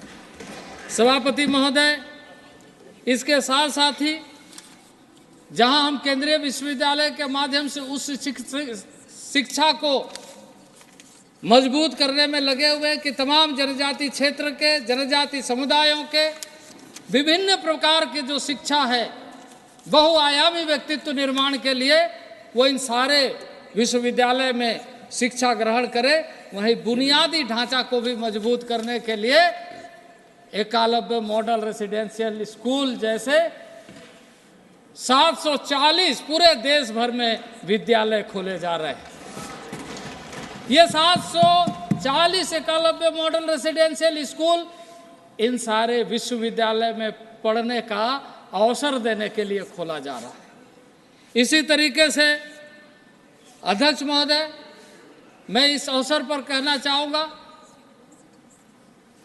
कि उच्च शिक्षा के लिए हमने सारे विश्वविद्यालय में, न केवल देश भर के तकनीकी प्रबंधन तमाम तरह के जो शिक्षण संस्थान हैं, इसके अलावा ओवरसीज में भी पढ़ने वाले ऐसे मेधावी छात्रों के लिए हमने स्कॉलरशिप की व्यवस्था की है और देश भर में पढ़ने वाले विद्यार्थियों को स्कॉलरशिप की कोई कठिनाई, उसकी मानक को हमने इस तरीके से बनाया है। Thank you honourable agriculture minister. छात्र को नया अवसर मिले और युवा शक्ति देश में उभर करके सामने आए, जनजाति समाज को नया अवसर मिले। आपने मुझे बोलने का अवसर दिया, बहुत बहुत धन्यवाद। श्री प्रशांत Nanda ji, sir, 2 minutes. Your floor leader had made a very special request. Thank you very much, sir. नहीं सर, ये समय देने का काम तो मुझ पर ही छोड़िए। मतलब एक कहा गया ना, इतने हिस्सों में बट गया मैं कि मेरे हिस्से में कुछ नहीं बचा। ऐसा नहीं होना चाहिए। अच्छा, ये आपसी बात है। I take no note of it. Thank you for giving me an opportunity. Whether it is 2 minutes or 1 minute doesn't matter, but I thank you for that. Sir, while supporting this bill, I am proud to say that the curriculums which are there, which I have read, if it goes, then it will be a game changer for the tribal youth. Yes. There is no doubt about it. And due to the paucity of the time, I can't discuss about the curriculums.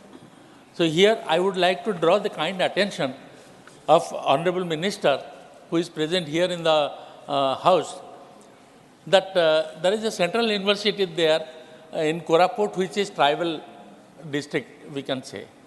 And that there are some problems which I would like to draw his kind attention. Sir, you will be knowing that there is Central University in Jaipur, Koraput, where sanctioned professor posts are 43, only one professor has been appointed, 42 professor posts are vacant. Sir, 88 sanctioned assistant professor posts, only 15 assistant professors posted. Sir, 73 assistant posts are vacant. Total out of 154 posts, 134 posts are vacant. Out of 119 posts for staff posting, only 26 have been posted. In the university, the total students are 917. Much of them are tribals only.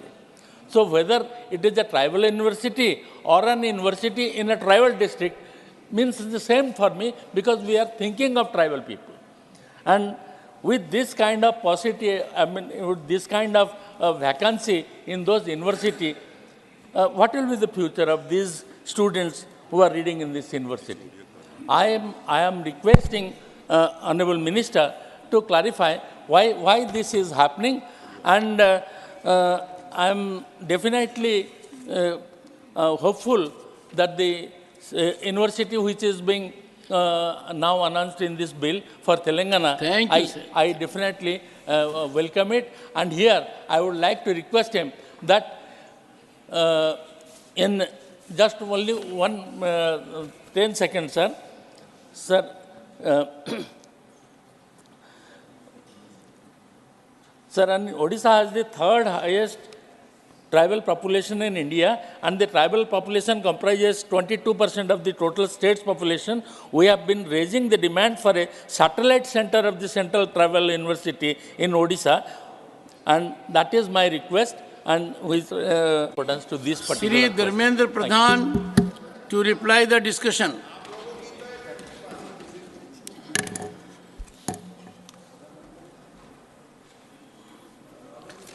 धन्यवाद अध्यक्ष जी, मैं आपकी आभारी हूँ। आज आपने इस महत्वपूर्ण विषय पे चर्चा की एक अवसर दिया। सदन ने भी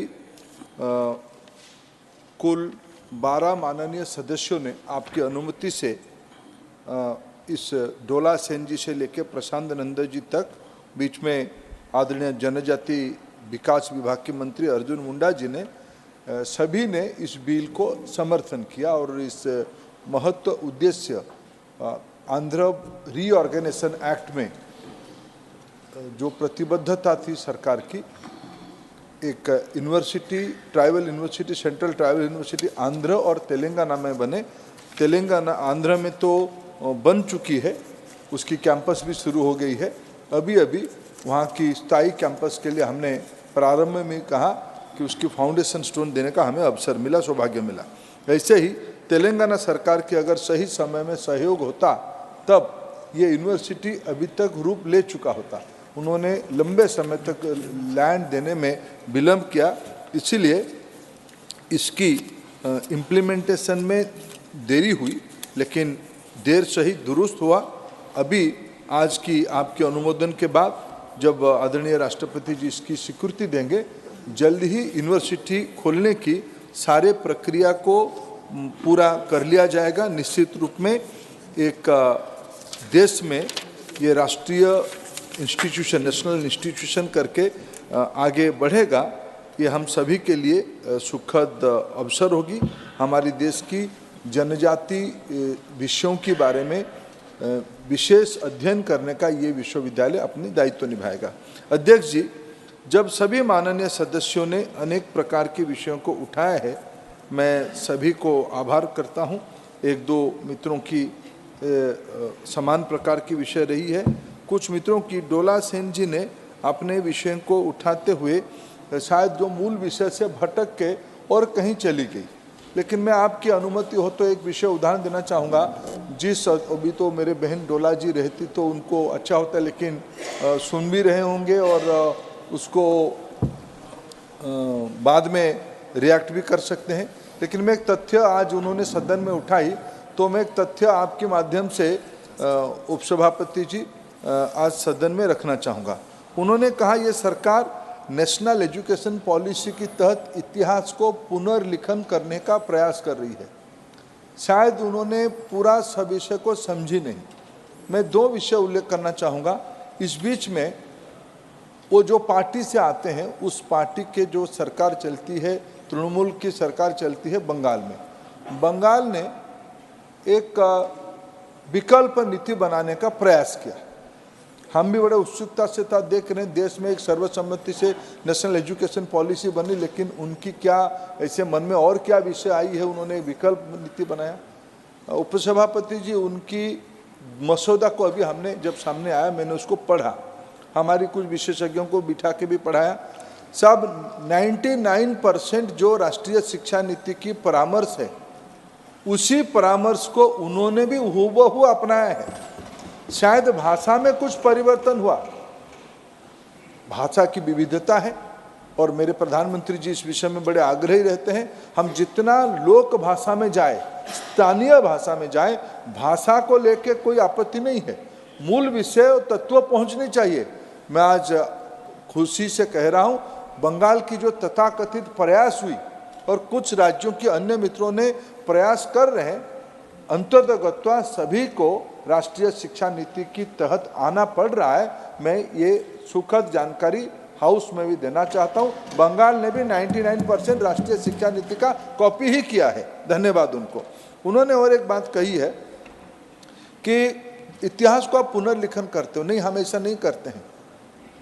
कुछ लोगों ने लंबे समय तक, सदन अभी इन दिनों में एक विषय पर चर्चा कर रही है, जब जम्मू कश्मीर के बारे में आदरणीय गृह मंत्री जी ने कुछ मसौदा लोकसभा राज्यसभा में पारित कर रहे थे, तब इतिहास की कुछ घटना को उन्होंने कोट किया, कुछ तथ्य कोट किया, उसको लेके राष्ट्रीय विमर्श हो रहा है पिछले 2 दिन से।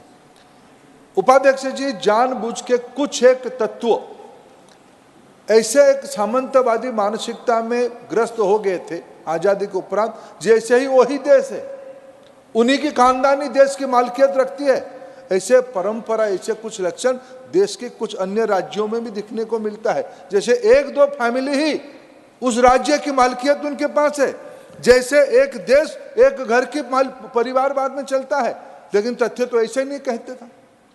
ऐसे सारे छुपे हुए तथ्य को नरेंद्र मोदी जी ने पढ़ किया है देश के सामने लाने के लिए। क्या सरदार पटेल जी को सम्मान करना नहीं चाहिए था? इस सरदार पटेल जी के कंट्रीब्यूशन को इस देश भूल सकता है? इसीलिए अभी प्रधानमंत्री जी ने स्टैच्यू ऑफ यूनिटी बना के सरदार पटेल को गौरवान्वित किया। अभी हम ट्राइबल यूनिवर्सिटी के बारे में चर्चा कर रहे थे, अभी मेरे मित्र अर्जुन मुंडा जी उल्लेख कर रहे थे। 15 नवंबर भगवान बिरसा मुंडा का जन्मदिन है, ये तो अभी नहीं बना है, ये तो इतिहास का हिस्सा है। हम इतिहास बदल रहे हैं। हमने कहा 15 नवंबर को जनजाति गौरव दिवस मनाया जाएगा, लंबी लकीर हमने खींचा। अगर किसी को इसी में आपत्ति है, हम क्या कर पाएंगे?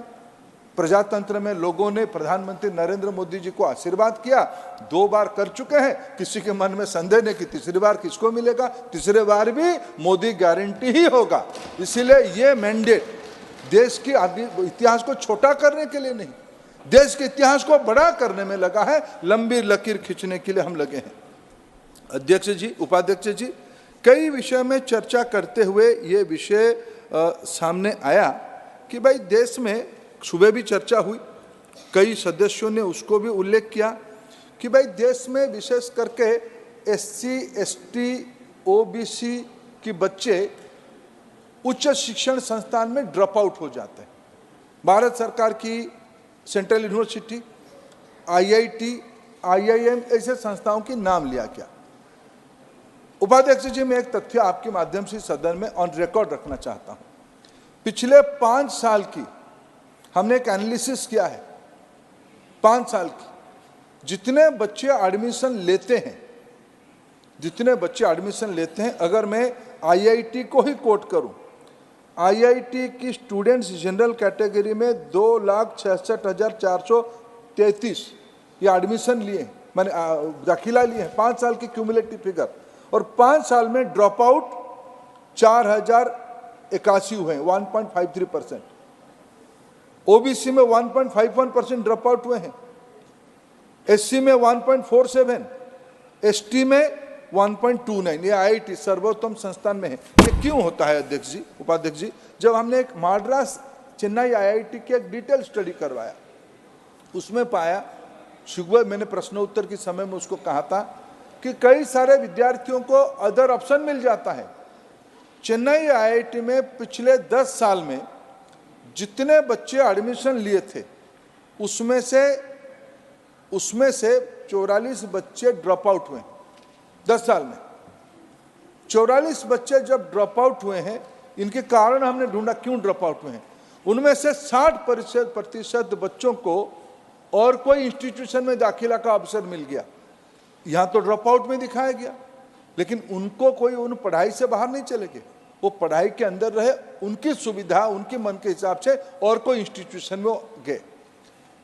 40% में से 30-35% लोग विभिन्न सामाजिक पारिवारिक स्वास्थ्य के कारण से ड्रॉप आउट हुए हैं और उनकी संख्या कुल मिला के चेन्नई IIT में 0.5% से नीचे है। मित्रों, यह कह देना कि आज इस सरकार के समय में ड्रॉप आउट बढ़ गया है, यह तथ्य उसकी परे है। अभी विद्यार्थियों के बारे में कहा जाता है विद्यार्थियों की संख्या घटती है। मैं कुछ आंकड़ा आपके माध्यम से रखना चाहता हूं। जब 2014-15 में हम लोगों को सेवा के अवसर मिला प्रधानमंत्री नरेंद्र मोदी जी के नेतृत्व में, तब देश में जितना विद्यार्थी उच्च शिक्षा में पढ़ते थे, पूरा समूचा उच्च शिक्षा में पढ़ते थे, उसकी नंबर 3,42,11,637 3,42,11,637 ये था, जो आज बढ़ के 21-22 में ये बढ़ के 4,32,68,181 है। 26% की ग्रोथ हुई है उपाध्यक्ष जी, 26% की ग्रोथ हुई है। ये उच्च शिक्षा में इसी सरकार की उपलब्धि है। उसमें महिलाओं की ग्रोथ 31% हुई है। एससी की समूचा ग्रोथ, एससी स्टूडेंट में समूचा ग्रोथ 43% हुई है। और एससी की मेल स्टूडेंट से ज्यादा पढ़ते हैं, 50% की ग्रोथ हुई है। एसटी की ग्रोथ समूचा, जितने बच्चे 2014-15 में पढ़ते थे और आज मैं उनको 21-22 में तुलना करूं, 65% ग्रोथ हुई है उपाध्यक्ष जी। और बच्चियों के अंदर एसटी बच्ची 80% की ग्रोथ हुई है। यह नरेंद्र मोदी सरकार की उपलब्धि है शिक्षा के बारे में, उच्च शिक्षा के बारे में। ऐसे ही ओबीसी, मैं माइनॉरिटी को कोट करना चाहूंगा। बहुत लोग हमारी सरकार को एक जबरन छवि बनाना चाहते हैं। मैं माइनॉरिटी कम्युनिटी में उच्च शिक्षा की हमारी सरकार की पहल के कारण स्टैटिस्टिक्स आपके सामने रखना चाहता हूं। 38% की ग्रोथ हुई है माइनॉरिटी में, और उसमें महिलाओं की संख्या 42% हुई है। स्पेसिफिक अगर माइनॉरिटी में, मुस्लिम माइनॉरिटी में जाऊं, बच्चियों के अंदर मुस्लिम बच्चियों के अंदर 7% ग्रोथ हुई है इसी सरकार के समय उच्च शिक्षा में।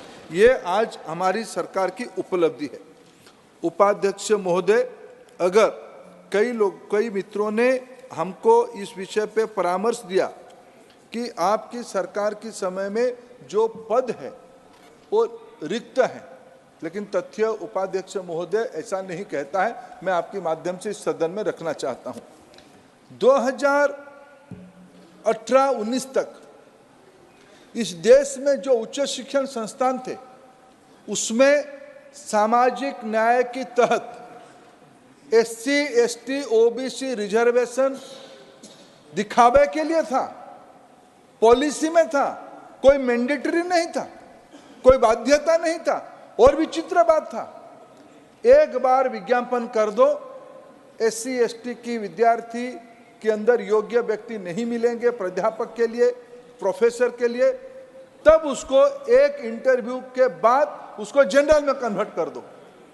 उपाध्यक्ष जी, नरेंद्र मोदी जी आए, इस धोखाधड़ी को पूर्ण विराम लगाए, एक नई कानून लेके आए, सेंट्रल एजुकेशनल इंस्टीट्यूशंस रिजर्वेशन इन टीचर्स कैडर एक्ट 2019 को लाया गया, जिसमें यह तय किया गया कि संविधान में प्रदत्त जो अधिकार है एससी, एसटी, ओबीसी के लिए, उसको उच्च शिक्षण संस्थान की प्राध्यापक पदों में नियुक्ति में सुनिश्चित किया जाएगा।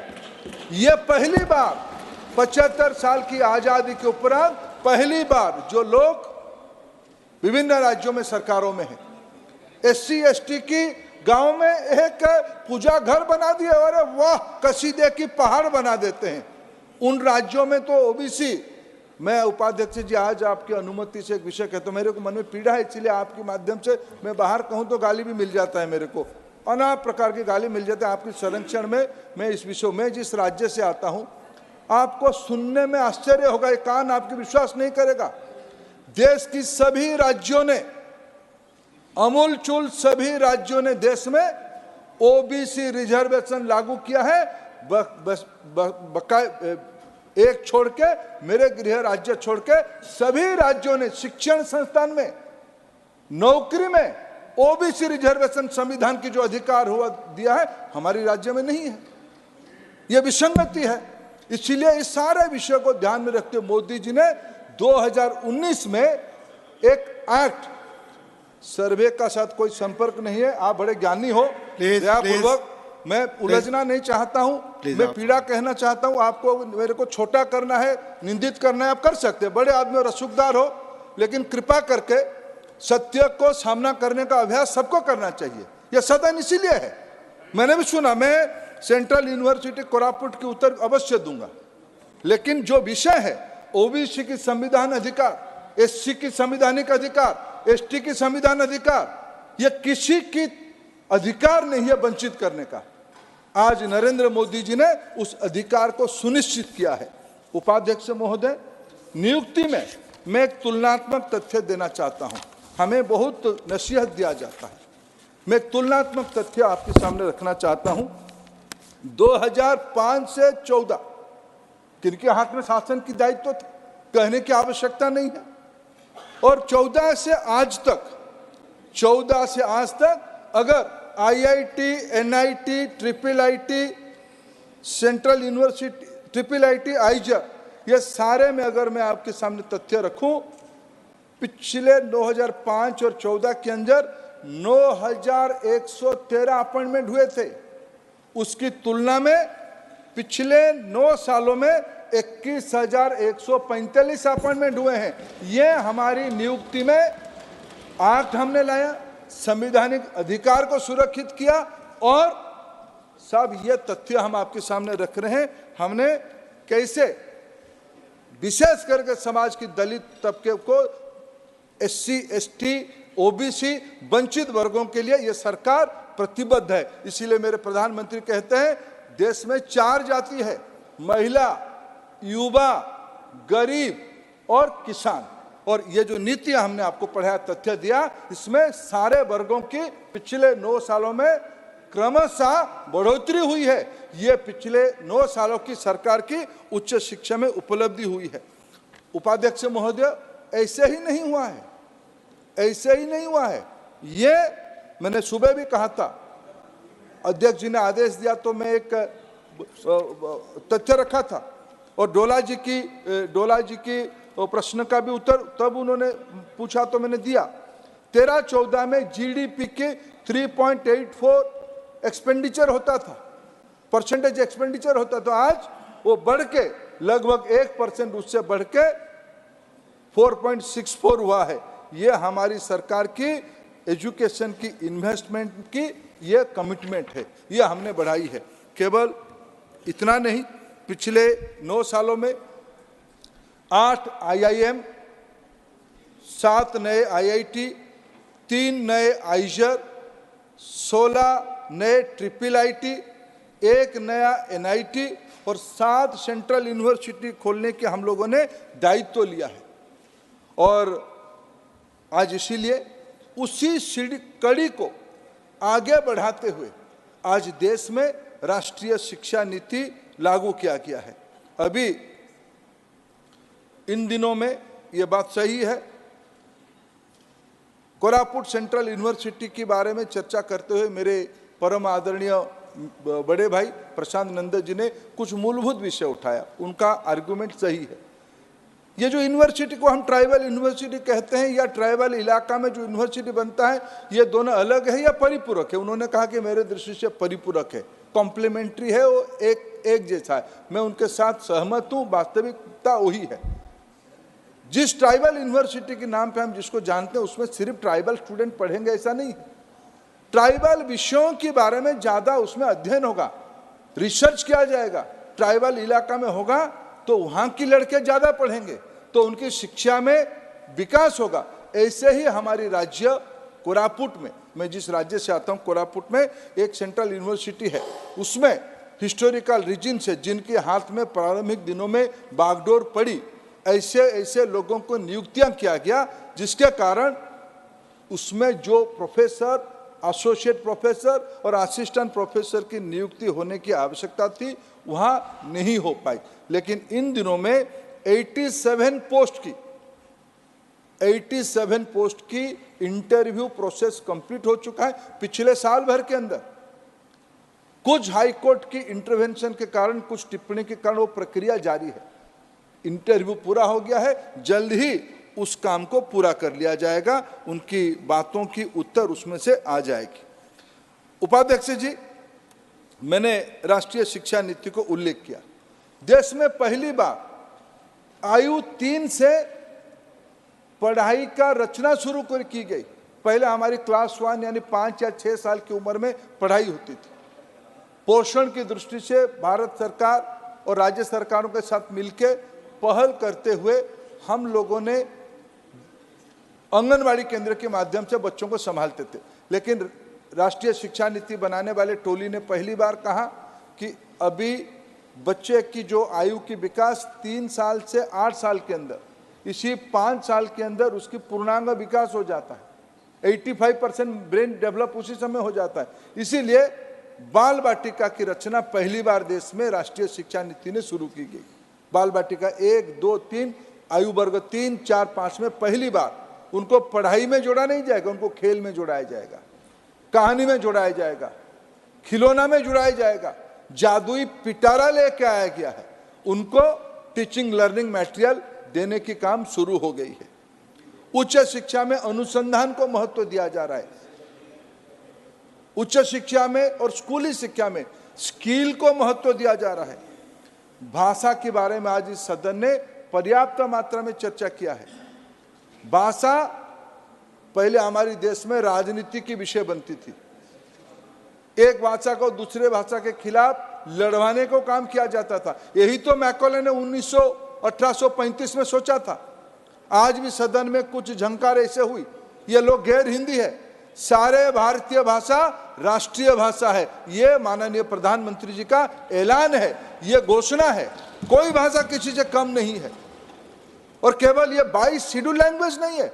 हम तो उड़ीसा जैसे राज्य में 2 कोरापुट जिले की देसिया और कुटिया, ये भाषा में हमने प्राइमर बना दिया। मधु वर्ण हम पढ़ते थे उड़िया से, उड़िया भाषा को समझने के लिए। ऐसे अन्य वनवासी जनजाति भाषा में हम मुंडा जी के साथ मिलकर, वनवासी विभाग के साथ मिलकर शिक्षा को एकलव्य विद्यालय की रचना की गई है। भाषा आज की राष्ट्रीय शिक्षा नीति की एक प्रमुख प्रायोरिटी है। उपाध्यक्ष जी, मैं इस बिल की समर्थन अपेक्षा करते हुए एक विषय आपके सामने करूं। आज हम कहां पहुंच रहे हैं, भारत को लोग कैसे दिख रहे हैं, भारत की शिक्षा पहल को कैसे दिख रहे हैं, मैं आपके सामने एक उपस्थापित करना चाहूंगा। कल मेरे को ईरान के भी दुनिया की जो पुराने सभ्यताएं हैं उसमें से पारस्य सभ्यता बहुत पुरानी है। पर्शियन लैंग्वेज भारत में बहुत जाने पहचाने लैंग्वेज भाषा है, क्योंकि उर्दू की एक प्रकार से जननी हिंदी और संस्कृत भी है और पर्शियन लैंग्वेज का प्रभाव है, बहुत शब्द वहीं से है। कल उनकी एक विचार संस्था की, एक थिंक टैंक की, पर्शियन भाषा की शादी फाउंडेशन की प्रमुख गुलाम अलील आदेल आए थे। ये मान्यवर मेरे को मिलने आए। मेरे मन में भी था कि शिक्षा विभाग के साथ पर्शियन लैंग्वेज की व्यक्ति आएंगे तो क्या क्या विषय होगा। मैं भी थोड़ा तैयारी कर रहा था, हमारी विदेश विभाग मेरे को कुछ सलाह दे रहा था, ये विषय चर्चा हो सकती है। उपाध्यक्ष जी, मेरे मन में एक प्रधानमंत्री नरेंद्र मोदी जी की विजन की एक साक्षात दर्शन हुआ जब उनसे चर्चा हुई। हमने जो आज सोच रहे हैं, जिनको कुछ लोग तो माखौल उड़ा रहे हैं, कुछ लोग उसको एक राजनीतिक पूर्वाग्रह से अलग दृष्टि से देख रहे हैं। दुनिया कैसे देख रहा है, मैं 2 देशों की उदाहरण दूंगा जो मेरे को अभी अनुभव हुआ। कल मिस्टर घोलम साहब ने जब मेरे को बोला, एक किताब मेरे को दिया। वो किताब क्या था? किताब की नाम शास्त्य मेली आमुंजेस। मैंने कहा महोदय इसकी अर्थ क्या है? उन्होंने कहा इसकी अर्थ है राष्ट्रीय शिक्षा नीति। बोले तो हमारे वहां राष्ट्रीय शिक्षा नीति। बोले ना, आपकी राष्ट्रीय शिक्षा नीति को हमने पर्शियन लैंग्वेज में ट्रांसलेट किया है। वो कौन किया है? बोले कि वहां का शिक्षा मंत्री जी ने किया है। बोले आपकी क्या रुचि है? उन्होंने कहा कि आपने कहा है कि हम बहुभाषा को महत्व देंगे, विदेशी भाषा को भी हमको, हमारी कोई बालक पढ़ना चाहेगा वो भी पढ़ सकता है। उसमें आपने जो विदेशी भाषाओं के नाम लिखा है उसमें पर्शियन लैंग्वेज भी लिखा है। उपाध्यक्ष महोदय, आज नरेंद्र मोदी जी की वसुधैव कुटुंबकम की कल्पना, वैश्विक ग्लोबल सिटीजन बनाने की कल्पना कहां तक पहुंचती है? सोचिए, ईरान की राजनीतिक माहौल, उसमें भारत की शिक्षा नीति की झंकार वहां पहुंचती है। कुछ दिन पहले मॉरिशस की प्रधानमंत्री जी G20 के अवसर पे एक भोजन स्थान पे हम मिले। उन्होंने कहा कि मिस्टर प्रधान, आपको हमें मदद करना पड़ेगा। मैंने प्रधानमंत्री जी को इस विषय में अनुरोध किया है। बोले साहब आदेश करिए, क्या मदद करें हम? बोले आप NCERT को मेरे वहां भेजिए।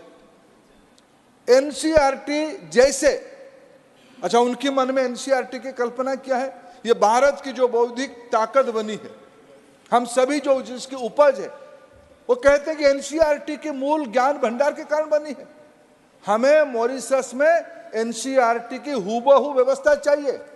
उपाध्यक्ष जी, आज 21वीं सदी में भारत अगर कल्पना करता है ज्ञान आधारित विश्व बनेगा, भारत उसकी एपिसेंटर होगा, भारत उसकी केंद्रस्थ होगा। आज राष्ट्रीय शिक्षा नीति से लेके समक का सरक का ट्राइबल सेंट्रल यूनिवर्सिटी, उस कड़ी में उस लंबी सरल रेखा को आज प्रधानमंत्री नरेंद्र मोदी जी ने खींचा है। मैं इस सदन को विनम्र निवेदन करना चाहता हूं, आज अच्छा हुआ सभी ने अपने राजनीतिक चश्मे से एक आधा मित्र, कुछ लोग तो आदत से मजबूर होते ही हैं, उनको तो ऐसे कहना ही पड़ेगा, नहीं तो फिर वहां पूछा जाएगा आप तो चुप हो के आगे, मोदी चालीसा कह के आगे।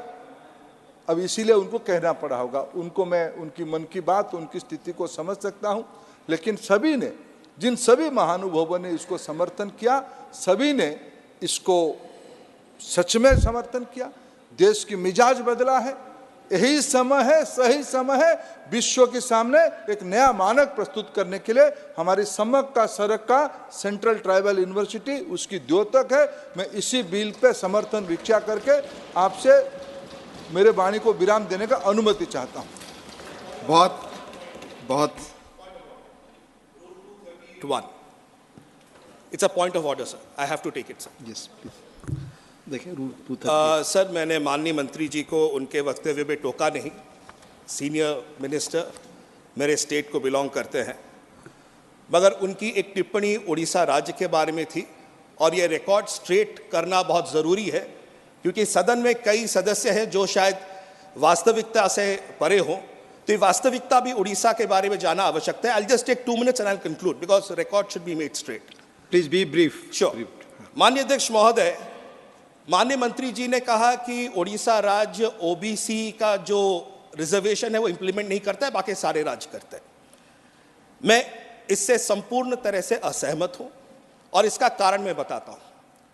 बीजू जनता दल और हमारे नेता माननीय मुख्यमंत्री श्री नवीन पटनायक जी ने बार बार ये कहा है कि भारतवर्ष में ओबीसी कास्ट सेंसस होना चाहिए। जब करने के बाद जब ये चीज नहीं हुई, तब उड़ीसा राज्य ने एक कमीशन गठन किया, एक रिटायर्ड जज की अध्यक्षता में। वो कमीशन क्या था? कास्ट का ये जो सर्वे है, इससे जानने के लिए कि कितने ओबीसी एक्चुअली उड़ीसा में हैं। ये आवश्यकता क्यों पड़ी? आवश्यकता इसलिए पड़ी मान्यवर, अन्य राज्यों में एससी एसटी की पॉपुलेशन बहुत कम है और आप जानते हैं जुडिशरी ने 50% का एक सीमा निर्धारित किया है कि 50% से ऊर्ध्व अब जा नहीं सकते रिजर्वेशन के लिए। उसी में 30 सेकंड खत्म करता हूं। हमारे उड़ीसा राज्य में लगभग 39.5% जो है एससी एसटी का पॉपुलेशन का रिजर्वेशन है। तो अगर हम बाकी जितना भी टोटल पॉपुलेशन ऑफ करते हैं तो ये 50% से ऊपर चली जाएगी। इसलिए माननीय कोर्ट ने कहा था कि आप जो है स्पष्ट करिए कितना है, उसी हिसाब से किया जाएगा, और इसीलिए कमीशन का गठन हुआ, इसीलिए रिटायर्ड जज की आवश्यकता पड़ी, इसीलिए सचेत पात्रा जी, इट्स ओवर। माननीय मंत्री जी कुछ कहना चाहते प्लीज। बड़ा विद्वान आदमी है, उत्तर तो देना ही पड़ेगा उसको, कहीं ना कहीं मेरे को नहीं, उनको कहीं किसको उत्तर देना ही पड़ेगा, नहीं तो पूछा जाएगा तू चुप कैसे बैठा था।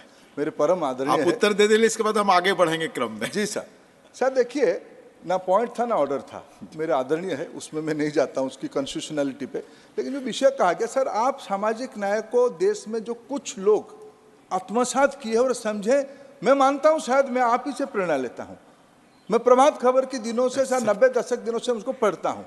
सर देखिए, बहुत रेकर्ड स्टेट होनी चाहिए, मेरा कोई विवाद नहीं है, मेरे ये संविधान के अधिकार है, किसी गरीब के अधिकार को किसी को मारने की हक नहीं, कोई बहाना बना के।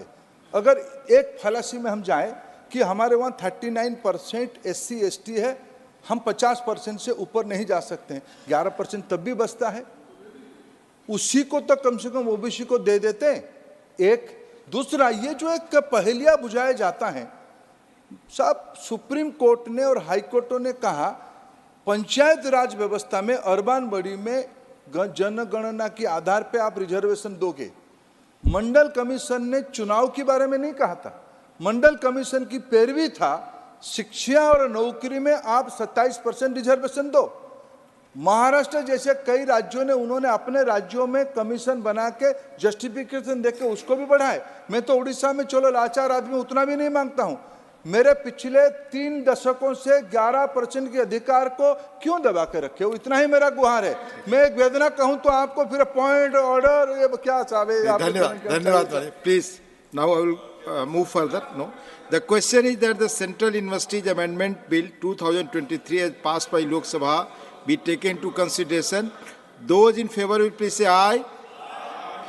Those against will please say no. I think the ayes have it, the ayes have it, the ayes have it. The motion is adopted. We shall now take up clause by clause consideration of the bill. Clause 2 stands part of the bill. There is one amendment, number 1 by Dr. V. Sivadasan, absent, not present. Amendment not moved. I shall now put the clause 2 to vote. Those in favor will please say aye. Those against will please say no. I think the ayes have it, the ayes have it, the ayes have it. The clause 2 is adopted. Clause 3 stands part of the bill. Those in favor will please say aye. Those against will please say no. Those against will please say no. I think the ayes have it, the ayes have it, the ayes have it. Clause 3 is adopted. Clause 1, the enacting formula and the title stand part of the bill. Those in favor will please say aye. Those against will please say no. I think the ayes have it, the ayes have it, the ayes have it. Clause 1, the enacting formula and the title are adopted. माननीय Shri Dharmendra Pradhan ji, to move that the bill be passed. Sir करता हूं कि इस विधेयक को पारित किया जाए। Motion move that the bill be pass. The question is that the bill be pass. Those in favour will please say aye, those against will please say no. I think the ayes have it, the ayes have it, the ayes have it. The bill is passed. Now will take up another bill. माननीय धर्मेंद्र प्रधान जी, मंत्री जी, मैं निजी टिप्पणी के लिए धन्यवाद आपको देता हूं। The repealing and amending bill 2023, the repealing and amending bill 2023, Shri Arjun Ram Meghwal ji to move a motion for consideration of the repealing and amending bill 2023। माननीय मंत्री जी, आप। Deputy chairman sir, with your permission, I move that the bill to repeal certain enactments and to amend an enactment as passed by Lok Sabha be taken into consideration. आप इस पे कुछ बोलना चाहेंगे? हाँ, मैं कुछ बोलना चाहूँगा जी। सर, जैसे नरेंद्र मोदी जी के शासन में आने के बाद लगातार ऐसे एक्ट जिनकी कोई उपयोगिता नहीं थी, उनको समाप्त करने की एक प्रक्रिया चली और वो तेजी से चली। अब तक हम 1486 ऐसे एक्ट निरस्त कर चुके हैं। अभी 65 का एक बिल था, उसके बाद 11 ऐसे एक्ट ऐड हुए। तो इस जो मैं बिल लेकर के आया हूं उसमें टोटल 76 ऐसे एक्ट हैं जिनको हम निरस्त करने के लिए आपके बीच में इस मान सदन के समक्ष प्रस्तुत किया है। देखिए, इसमें कुछ आज़ादी से पहले के भी हैं और कुछ आज़ादी के बाद के भी हैं। तो ये टोटल 76 ऐसे एक्ट हैं, ये समाप्त करने का बिल है। इसमें एक दो का जैसे मैं उदाहरण देने की कोशिश करूंगा। जैसे the telegraph wire unlawful possession act 1950। अब ये टेलीग्राफ वायर, किसी ज़माने में टेलीग्राफ बहुत महत्वपूर्ण होता था, उसकी वायर आप रख नहीं सकते। आप रखोगे तो अनलॉफुल एक्टिविटी होगी, आपको दंड मिलेगा। अब उस ऐसे एक्ट की अब कहाँ जरूरत है? तो ऐसे ही एक्ट हम समाप्त करने के लिए आपके इस महान सदन के बीच में आए हैं। और ऐसा पंच प्राण जो प्रधानमंत्री जी ने कहा, उसमें एक प्राण ये भी है कि गुलामी के अंशों से मुक्ति। तो ये प्री कॉलोनियल पीरियड के हैं, प्री कॉन्स्टिट्यूशन पीरियड के हैं, तो गुलामी के अंश भी हैं ये, तो उनसे भी मुक्ति मिलती है। और किसी कवि ने ठीक कहा, चूंकि आप कवि हो इसलिए मुझे याद आ गया कि आगे बढ़ना है तो थोड़ा कुछ करना पड़ेगा। तो इसलिए कहा है, अगर आगे बढ़ना है तो बहता पानी बन जाओ, ठहरा पानी थक जाता है वह तो अपनी काई से। तो ये सिस्टम में ईज ऑफ लिविंग, इस सिस्टम में अगर कोई ऐसा एक्ट है जो नागरिकों के लिए भी आवश्यक नहीं है, परेशान करने वाला है, जैसे मैंने कहा अभी एक्ट है the telegraph wire unlawful possession act 1950, इसकी अब कोई आवश्यकता नहीं है। लेकिन ऐसा किसी ने सोचा नहीं। ये नरेंद्र मोदी जी की सरकार है जो निरंतर ऐसे कानूनों को निरस्त करने के लिए सोच रही है और नागरिकों को ईज ऑफ लिविंग प्रदान कर रही है। इसलिए चर्चा करके या सर्वसम्मति से उसको पास कराएं, ऐसी मेरा आपसे अनुरोध है। Thank you. धन्यवाद माननीय मंत्री जी। Motion move. अब माननीय वक्ताओं को मैं आमंत्रित करूंगा। माननीय doctor L Hanumanthaiah, not present. माननीय श्री जीवीएल नरसिंह राव, माननीय श्री जीवीएल नरसिंह राव प्लीज।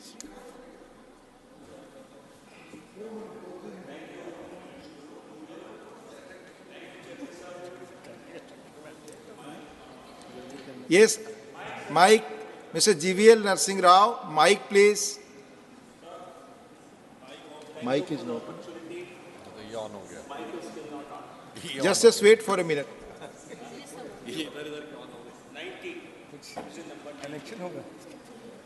अब माइक आपके बगल, आप please, it's on now. Thank you, Deputy Chairman, sir. This bill is in continuation of a series of pro-governance measures initiated by Honorable Prime Minister ever since he became Prime Minister in 2014 May.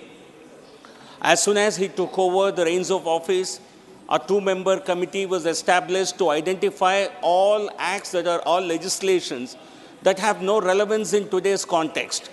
And so far, 1,486 such acts have been taken off from the books, from the statute books. So this is a massive cleanup exercise. This was done to ensure that primitive and irrelevant acts do not find a part of the statute books. So in the present bill, we are actually seeking to repeal 76 such central acts which have no relevance or which do not need to exist as a part of this statute. 229 such acts have already been, state acts, which have been found to be irrelevant in today's context, have actually been recommended to the state governments to be repealed. But in this context, sir, I would like to say, not just repealing acts. Honorable Prime Minister Modi ji has taken a number of very reformative measures to ensure cleaner governance. जनता के ऊपर मेरा विश्वास है, ये मेरा माननीय प्रधानमंत्री जी ने ये कहते हुए सेल्फ सर्टिफिकेशन ऑथेंटिकेशन, जो पहले होता था हर सर्टिफिकेट के ऑथेंटिकेशन के लिए आपको कोई गेजेटेड ऑफिसर के पास भागना पड़ता था, ऐसे स्थिति को पूरा प्रधानमंत्री जी ने खत्म किया है। ये एक बहुत बड़ी राहत थी आम लोगों के लिए। सिमिलरली क्लास 3 और क्लास 4 के नौकरियों के लिए इंटरव्यूज को खत्म करके 2015 के बाद उसमें जिस प्रकार की जो एक डिस्क्रिशन होती थी, एक भ्रष्टाचार का एक स्कोप रहता था, उसको खत्म करने का काम माननीय प्रधानमंत्री जी ने किया है। कुछ ऐसे नौकरियां हैं ग्राम डाक सेवक, जिसमें आपको केवल 10वीं कक्षा के मार्क्स के आधार पर आपको नौकरी मिल जाती है, किसी की सिफारिश की जरूरत नहीं है। तो हर तरह का पॉलिटिकल और अन्य तरीके के इन्फ्लुएंस को खत्म करने का काम माननीय प्रधानमंत्री जी ने किया है। हर विषय में एक सुधार। पिछले सत्र में हमने एक बिल पारित किया था जो प्रिंट मीडिया के रजिस्ट्रेशन के लिए भी बहुत लंबी चौड़ी एक प्रक्रिया थी। उसमें कलेक्टर, वो जो ब्रिटिश काल में जो मीडिया पर जो अंकुश रहता था, उस प्रकार का अंकुश आज की दुनिया में उसकी कोई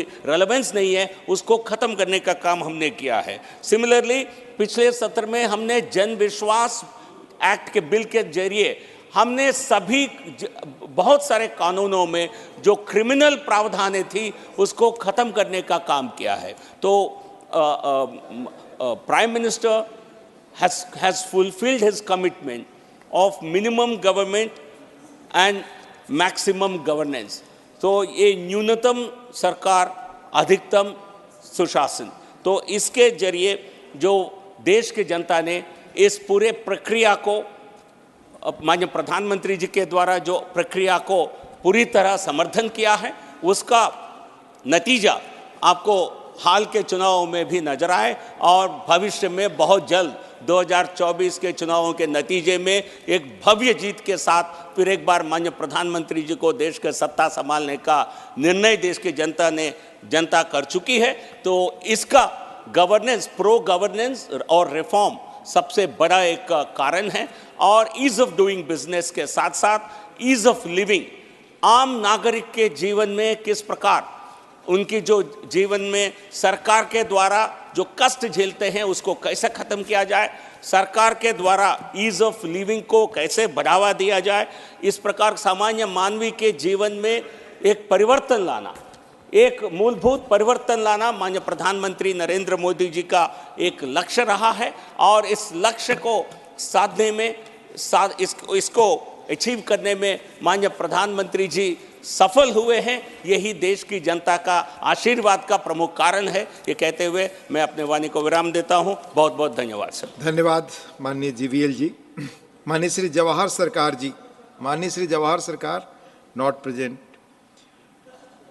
honourable doctor Kanimozhi NVM Somu not present. माननीय Shri Sushil Kumar Gupta ji not present.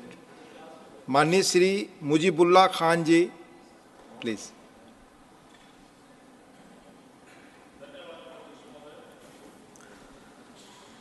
Repealing and amending bill 2022, ये विधेयक देश की कानून व्यवस्था में सुधार लाने और बेहतर बनाने के लिए आम आदमी की सहूलियत के लिए लाया गया है।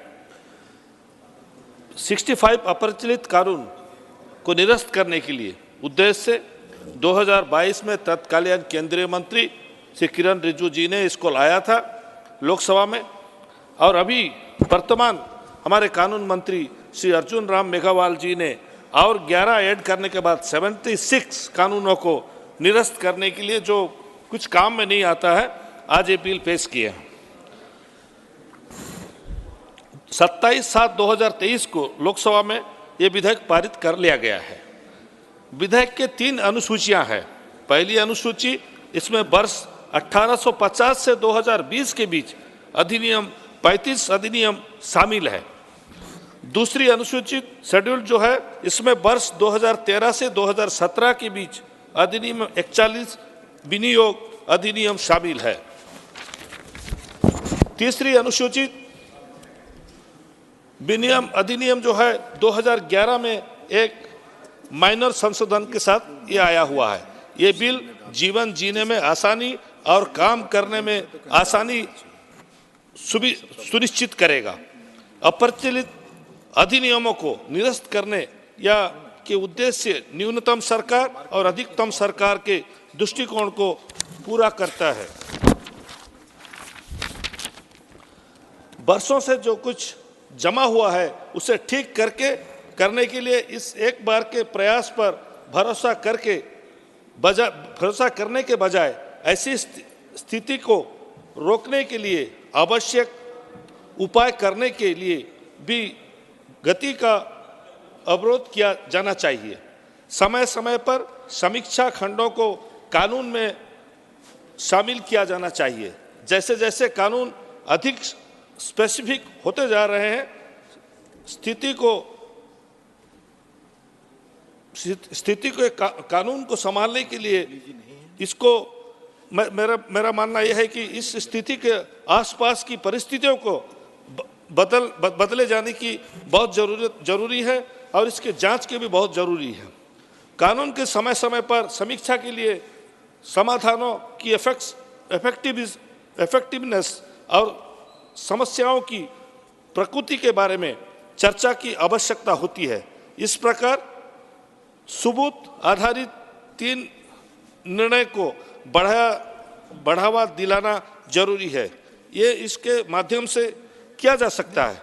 सूर्यास्त खंड, जो कि इंटरनेशनल लेवल में दूसरे देशों में 20 से अधिक वर्षों से सनसेट क्लॉज के व्यापक रूप से उपयोग किया जा रहा है। यूरोप के कुछ देशों में कानून को समीक्षा तंत्र शामिल है, जिनमें इंटरवल पर एक निर्दिष्ट तरीके से किया जाता है। भारत में कहीं भी कोई भी संस्था नियमित रूप से ये नहीं देखती कि कानून जमीनी स्तर पर ठीक से पहुंचता है या नहीं, या ठीक से चलता है या नहीं। आमतौर पर कंसर्न मिनिस्ट्री किसी कानून के संपूर्ण या विशिष्ट भागों को मूल्यांकन करने के लिए एक विशेष समिति नियुक्त करता है। पार्लियामेंट्री कमेटी कभी कभी विधान जांच कराती है, लेकिन ये जांच सफिशिएंट नहीं है। हालांकि अधिकांश मामलों में विधान जांच का उपयोग केवल तभी किया जाता है जब समस्याएं खड़ी हो जाती है। तो मान्यवर, आपके माध्यम से मैं इतना कहना चाहता हूं कि 76 कानून, जो 76 कानून को निरस्त करने का प्रस्ताव आया है, इसको मैं समर्थन करता हूं। उसके साथ साथ मैं ये कहना चाहता हूं कि जो कानून अभी है, जो कानून को लेकर अभी भी समस्या है, क्योंकि मैं बचपन से देख रहा हूं, सुन रहा हूं कि देश के एक प्रधानमंत्री को गोली मारने के बाद भी, देश के एक पूर्व प्रधानमंत्री को गोली मारने के बाद भी 27 साल 30 साल लग जाता है न्याय पाने में। तो जरूर उस कानून में भी कोई त्रुटि होगा, उस कानून में भी कुछ सुधार लाने की बहुत जरूरत है। मैं आपके माध्यम से माननीय मंत्री महोदय को कहना चाहता हूं कि न्याय जितना जल्दी मिल सके, डिसीजन जितना जल्दी मिल सके, वो हमारे देश के लिए अच्छा होगा और उस इंसान के लिए भी अच्छा होगा जो कि इसमें विक्टिम हुआ हो, वो दोषी है या नहीं है। बेकार में 10-10 साल 8-8 साल जेल में लोग रहते हैं, 10 साल के बाद पता चलता है वो निर्दोष है। तो इस चीज़ को हमको देखना बहुत जरूरी है। मैं आपके माध्यम से माननीय मंत्री महोदय को अनुरोध करता हूं कि इस चीज़ को आप रेक्टिफाई कीजिए, ताकि जो सरल लोग हैं, कोई बेकार बेमतलब का फंस के रहते हैं, जेल में अपना जिंदगी काटते हैं, उन लोग जेल से कैसा मुक्ति पाएंगे, इसको आप जरूर देखिए। बहुत बहुत धन्यवाद। नमस्कार। धन्यवाद माननीय मुजीबुल्लाह खान जी। माननीय Shri बीडा Mastan Rao Yadav ji, please. Thank you, sir. Thank you for giving me opportunity to speak on such an important bill on behalf of our YSRCP party. We have no objection to this bill and welcome it wholeheartedly. It is a credit to this government that they have brought in such a widespread changes and sought to alter laws and regulations that have become absolute. India is a dynamic nation, and our constitution makers were aware of this when they laid down the fundamental principles which would guide our nation, but allowed for enough flexibility to make changes and ensure that no law could keep the people of India entrenched in the past. The fact that this government has made concerted efforts to unearth contradictory and absolute legislation, some of which dates back to colonial times, ensures that we honor our roots as a nation open to change and progress. Additionally, it severs any unnecessary ties to outdated draconian laws from the era of British rule and usher our country into a new era of liberation where we actualize our dreams of becoming Vishnu Guru. Our suggestion, sir, AP Recognition Act. While I wholeheartedly support the breadth of the changes being made through this bill, I would also like to highlight that Andhra Pradesh had requested an amendment to the Andhra Pradesh Reorganization Act 2014.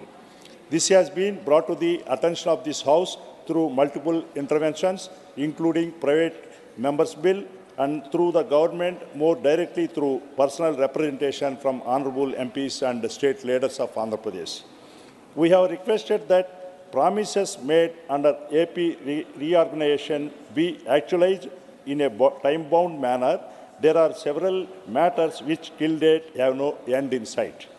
This includes the central tribal university promised to Andhra Pradesh government, which only began functioning in 2019 from a temporary campus. There is no clarity on when a permanent campus will be provided. Please speak on the subject.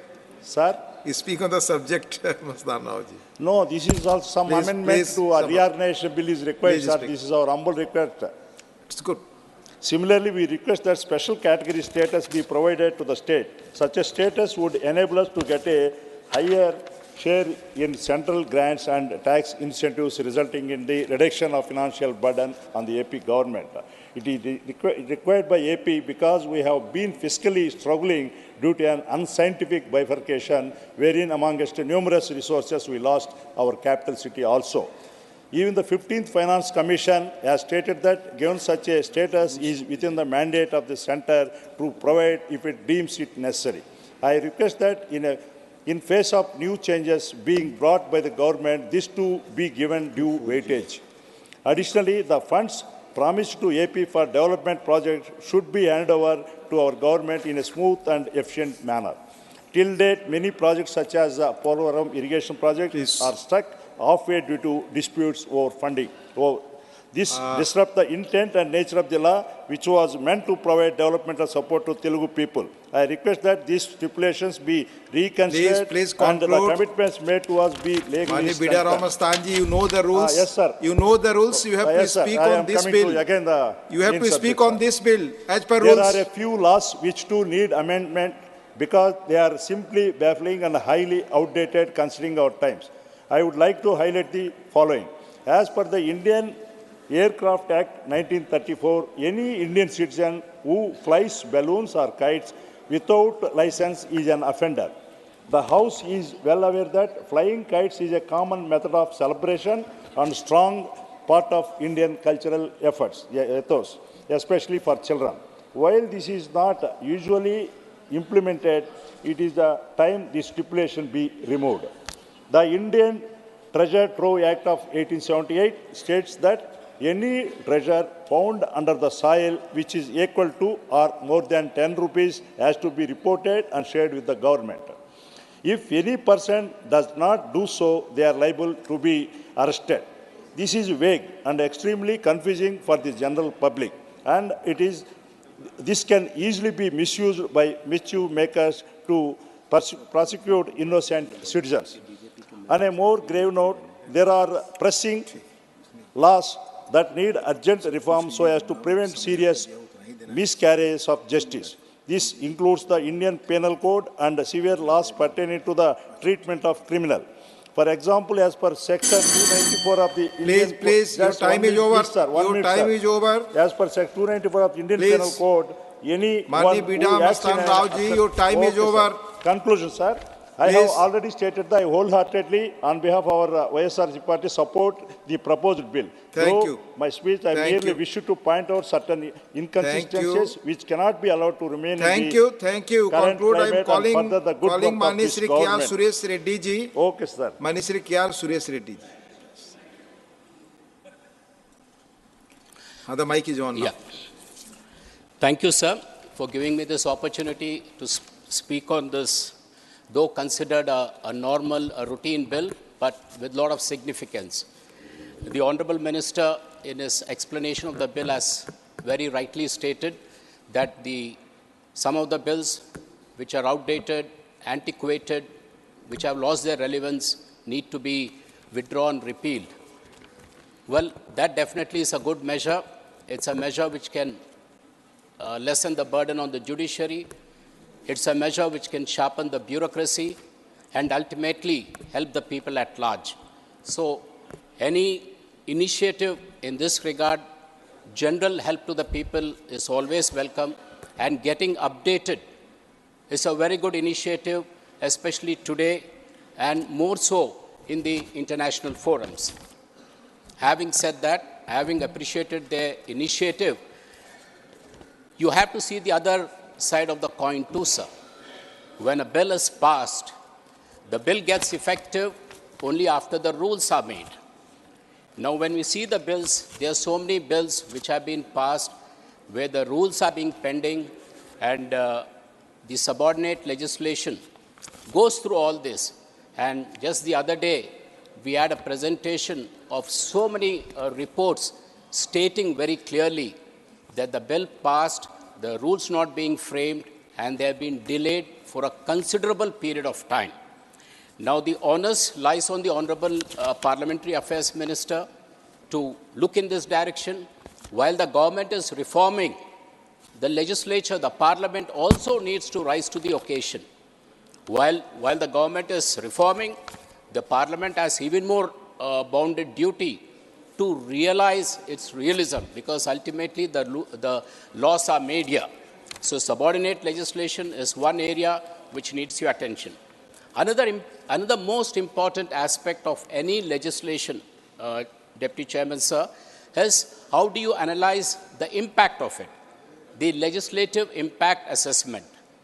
There are two ways of looking at it. One is before the bill is introduced by the government definitely puts it up in public domain for its input. There's only a policy in 2004 which has been framed, but there's no law which mandates the government that any bill proposed should be put in public domain. And to quote a small example, from 2016 to 2019, Deputy Chairman, sir, there were almost 186 bills introduced, out of which 142 bills did not get public scrutiny before coming here. So that is very glaring. In such a big democracy where the public input is not taken before the introduction of the bill, creates a lot of, I would say, more than uneasiness to the people, also a trouble to the government. And then comes the post. After the bill is introduced and passed, how effective is the bill? Is there any impact assessment mechanism? Well, world over, most of the developed countries do have this mechanism. They evaluate how beneficial the bill is to the people. If there are certain amendments to be made, it will come through that, and then the government can come in through those necessary changes. One good example for that impact assessment not being done and the damage being done to the society at large and to the government in particular was the farm bills. The farm bills were introduced. The impact assessment was not done. We went through a huge dharna, people died, and ultimately the government had to go back on that. So this is one area where the legislature, and more so from your side, sir, from the chair side, we need to get a little more dynamic in this and ensure that the Parliament lives up to its bestowed responsibilities. And finally, sir, last thing is the international treaties. There are so many international treaties the government is signing. While you have removed a lot of outdated bills, there are certain treaties which come in. For example, the Antarctic Bill came in. A treaty signed 40 years ago, now you come and made that into a bill. So the government should realize all these international treaties which you are signing, you are coming to this house after 20 years, 30 years, where the relevance is lost. So while welcoming, removing the outdated bills, I also seek the Honorable Minister's intervention in this regard and ensure that we not only become, finally, sir, just a small thing. That your time is already over. 1 minute more. Well, if my time is over, I respect your thing, sir. I thank you for it. Please. No, you want to speak, conclude, you please do. So, I mean, I was just talking about, we being a representative democracy, And if the suggestions suggested by most of us from here, if are needed, then you turn into a responsible democracy. That is what the country needs today. Dynamism doesn't mean just removing outdated bills, but dynamism means that you bring in legislation which is beneficial to the people, and also before legislation and after legislation, involve the people. So that is how the bills in letter and spirit would be appreciated. Thank you, Thank sir. you. Thank you, Mani K.R. Suresh Reddy ji. Mani Sri A. Rahim, not present. Dr. M. Thambi Durai ji. Thank you, Deputy Chairman, sir. On behalf of ADMK Party, I am participating. Honorable Minister has brought the bill, the Repealing and Amendment Bill 2020. Since 1950, sir, there have been various repealing and amending acts. Acts of 1,300 acts were repealed from 1950 to 2001. There have been 2 repealing and amending acts in 2015 and 2017, each and one in 2016. The latest act is the Repealing and Amending Act 2019.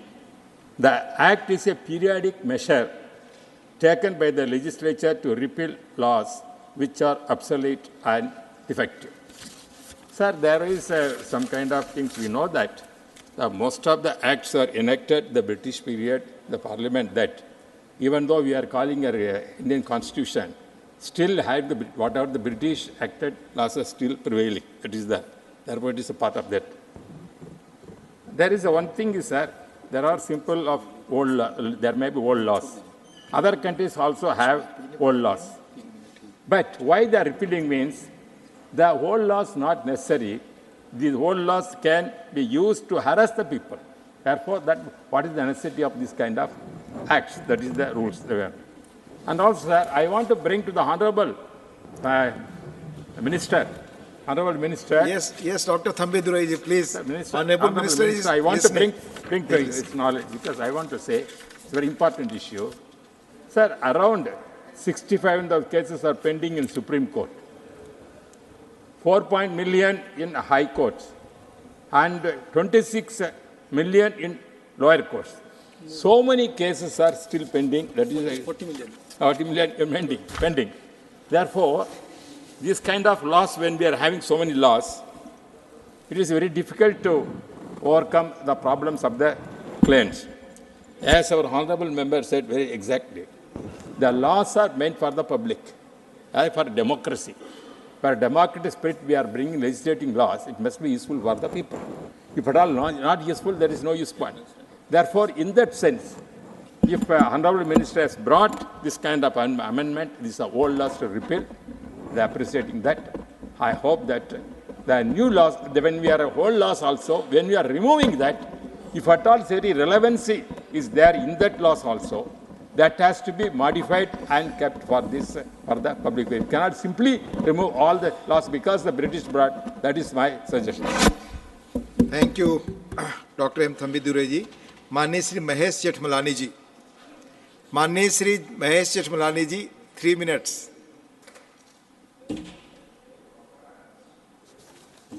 Sir, this bill is a formal bill. It's basically a case of legal house cleaning, sir.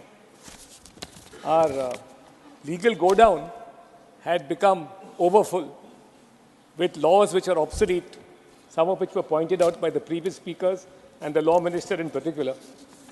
So, sir, there was a need for some legal house cleaning, particularly, sir, since the previous government had not undertaken this task and left many obsolete laws. So the work of this government ever since 2014 has been in that direction. And of course, it's unlike empty slogans like Garibi Hatao, it's towards the policy of Nyuntam Sarkar, Adhiktam Shasan. So it's an exercise in that direction. And it's an exercise essentially in, as I said, cleaning our legal go-downs. Now, so there are 3 categories. As I said, it's a very short bill. But there are 3 categories. And from those categories, which are set out in 3 different schedules, one will be able to discern what are the nature of the laws that are being got rid of now. So, sir, in Schedule 1, they are laws which are basically either obsolete, they are being repealed altogether. As the Honorable Law Minister pointed out, for instance, a law which has been overtaken by technological advancement. So the Telegraph Wires Unlawful Possession Act, this is now almost obsolete. Nobody uses it anymore. We are in the age of spectrum now. So, sir, this law is obsolete. And many of them are colonial laws. They date from 1850, 1855, and so on. So they have been removed from the statute book. So then there are laws which are amendment laws. If you see, half of the first schedule are what are called amendment laws. Now, those are amendments to existing statutes. These are amending acts, and these amendments have now been incorporated into the parent act. So they have become completely useless now. They are of no purpose being on the statute books. They only serve overburden our legal go-downs and our statute books. So the second schedule, if you see, is almost entirely of appropriation bills for a particular year. So you have an appropriation bill for 2013, 14, 15, 16. Now these have time limits. They're only for that year. They have outlived their time purpose now. Their shelf life is over. So these also have to be, they're unnecessarily still on the statute books, and they have to go. So this is the second category. And the last category is a single case, sir. If it was a case of an amendment, then, sir, it would be, or a serious amendment to any act, then, sir, it would be discussed, it would be debated in both houses. But this is a formal amendment. One word has been dropped in a particular statute, which is the Factoring Regulation Act. So there is an amendment act of very minor consequence. It's more a grammatical change. And so that is why the third schedule is there, which consists of an amendment to only one act, which, as I said, is the Factoring Regulation Act. So, as I said, the policy of minimum government, maximum governance, this is an act to further that object. It is an act to further the absence of harassment to ordinary citizens, particularly the poor, and to enhance the ease of living and ease of doing business for businessmen and such categories. Sir, I wholeheartedly welcome this bill. It's a necessary bill. Formal though it is, at least, sir, it's an exercise in much needed legal housekeeping. I thank you for giving me permission to speak, the Law Minister and my parties. Thank you, sir. धन्यवाद माननीय महेश जेठमलानी जी। माननीय श्री राघव चड्ढा जी, माननीय Shri Raghav Chadha not present. माननीय doctor Fauzia Khan, माननीय doctor Fauzia Khan not present. माननीय श्री नरेश बंसल जी, माननीय Shri 3 minute. तुम्हारे हाथ की माइक इज ऑन। धन्यवाद उपसभापति जी। मैं अपने नेतृत्व का धन्यवाद करता हूं, जिन्होंने मुझे इस विषय पर बोलने का आदेश दिया है। हमारे यशस्वी प्रधानमंत्री नरेंद्र मोदी जी के नेतृत्व में जब से देश में सरकार आई है, न्यूनतम सरकार, अधिकतम शासन, और इसको लेकर जो आज़ादी के पहले से गुलामी की मानसिकता की चीज़ें थी, उनको हटाने का अभियान चला। समाज में सब प्रकार से स्वच्छता अभियान चलाने का काम प्रधानमंत्री जी के नेतृत्व में हुआ, और हर क्षेत्र में उसका परिणाम भी देखने को मिला। वह केवल झाड़ू वाली स्वच्छता ही नहीं, अनेक प्रकार से आज का जो विषय है रीअपीलिंग ऑफ अमेंडमेंट ऑफ एक्ट, जिसमें बहुत सारे कानूनों को जो एक प्रकार से भार थे हमारी जनता के ऊपर, उनको समाप्त करने का काम सरकार प्रारंभ से ही कर रही है। ऐसे अनेक कानून, क्योंकि मान्यवर, मैं आपके माध्यम से कहना चाहता हूं कि अंग्रेजों ने जो कानून बनाए थे वो इसलिए बनाए थे कि वो हम पर शासन कर सकें, हमको प्रताड़ित कर सकें। वो उसको सुधार के लिए नहीं थे, अपने शासन को मजबूत करने के लिए। आज़ादी के बाद वो कानून समाप्त होने चाहिए थे जिस पर किसी ने ध्यान नहीं दिया, लेकिन हमारे प्रधानमंत्री जी ने हर क्षेत्र में जो पुराने बर्डन थे उनको समाप्त करने का काम किया। 40 साल की 1 रैंक 1 पेंशन उसको सॉल्व किया। इसी प्रकार से हमारी शिक्षा नीति 34 साल के बाद उसमें परिवर्तन किया, जिससे आने वाली पीढ़ी देश के स्वाभिमान की आवश्यकता के अनुसार देश के शासन में सहयोग कर सके। इसी प्रकार से कानून के अंदर भी ऐसी बहुत से कानून, लगभग 1486 कानून, ये इनको निरस्त किया गया। जो एक कमीशन बना 2 सदस्य उसकी रिकमेंडेशन पर, क्योंकि एक भार थे हमारे ऊपर, बहुत सारे कानून लागू ही, उनका आवश्यकता ही नहीं थी, लेकिन वो कानून की किताबों में भी बोझ थे, हमारे जजों के ऊपर भी बोझ थे, हमारे वकीलों के ऊपर भी बोझ थे और हमारी जनता के ऊपर भी बोझ थे। उनको समाप्त करने का काम ये हमारी सरकार ने किया है। आज उसी प्रकार से हमारी सरकार ने जो 2014 में 2 सदस्यीय समिति का गठन किया गया था, उसके आधार पर 1458 अधिनियमों को और इसी प्रकार से निरसित कर दिया गया और संबंधित मंत्रालयों द्वारा निरसन के लिए जो 28 संशोधन अधिनियम छांटे गए उनको भी निरस्त कर इस प्रकार 1486 अधिनियमों को निरसित किया गया। माननीय स्वरूप सभापति जी, मैं बताना चाहता हूं कि जिस प्रकार से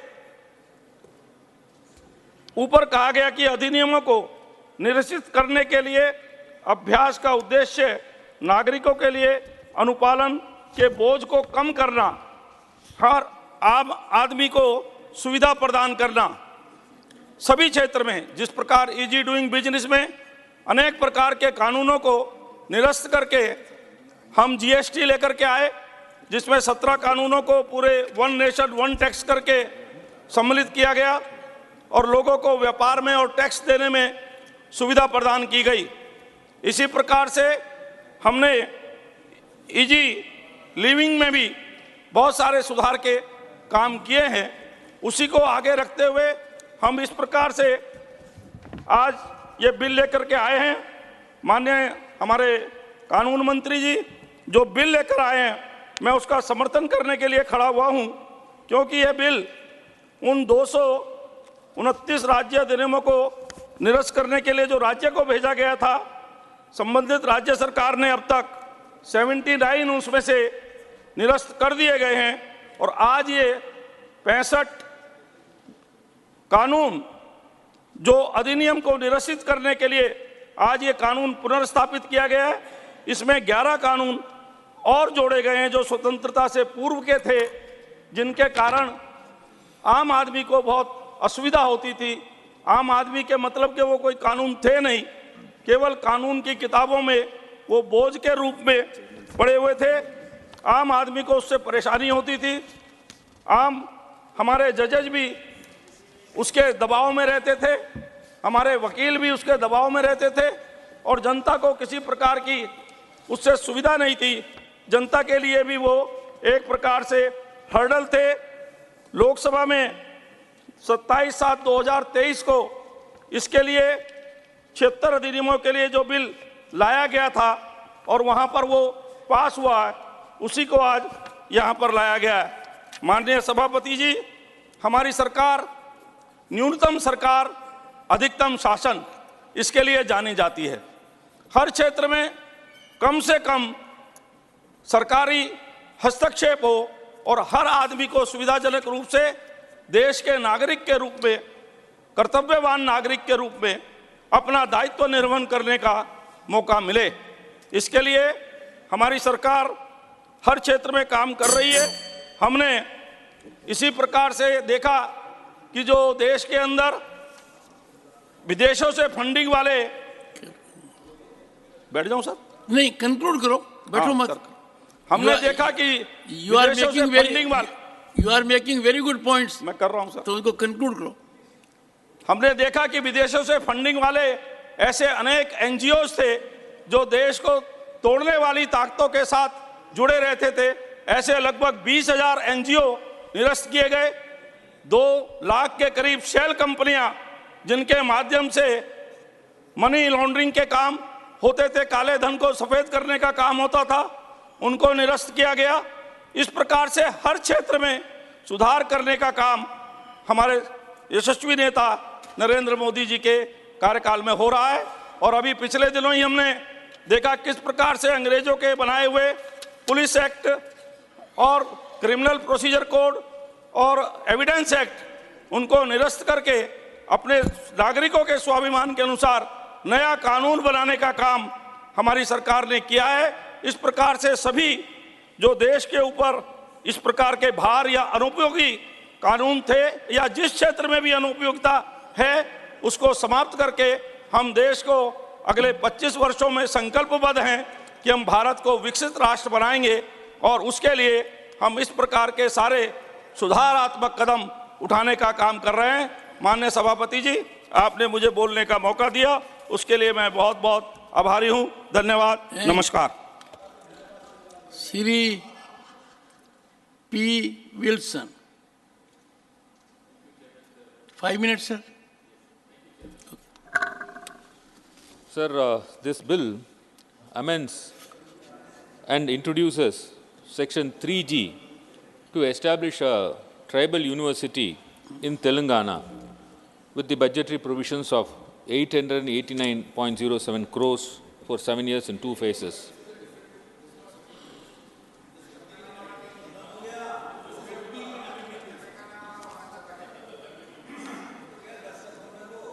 Thank you, Chairman, sir. I will talk on this.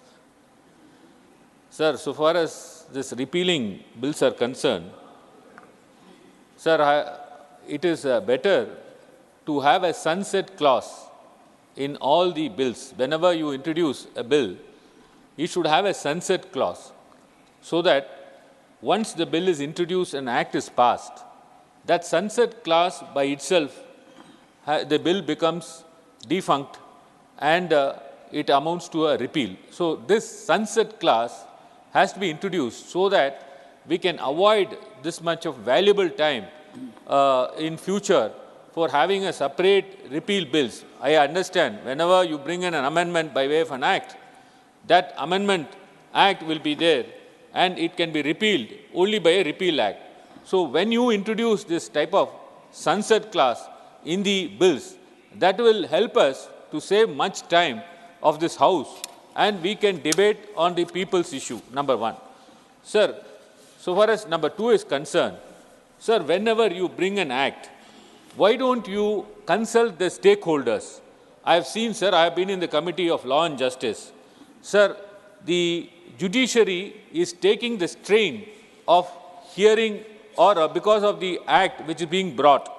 So why don't you have a judicial impact assessment being done whenever a bill is introduced into the House? Before a bill is introduced into House, why don't you have a consultation with the stakeholders, consultation with the judiciary, consultation with the advocates, consultation with the persons who is going to be affected by the bill? So for example, I would say the Negotiable Instrument Act, when you brought an amendment, Section 138 of Negotiable Instrument Act, it had a docket explosion. All of a sudden, lakhs of cases overnight, the courts have to hear. So there was not much of infrastructure. And our Honorable Chairman, I would say with pride, he belongs to our community, namely from legal fraternity.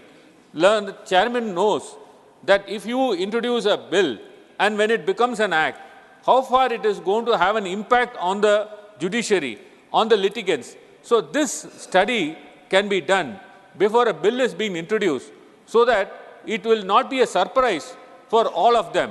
If you want to bring an act which is going to affect a trade community or it is going to affect lawyers or other set of peoples, so why don't you have a hearing and tell them, and so you can also interact with them and there will also be suggestion. No, why I am saying is, there are a lot of amendments being brought. Sir, I will say today, take Arbitration Act, sir.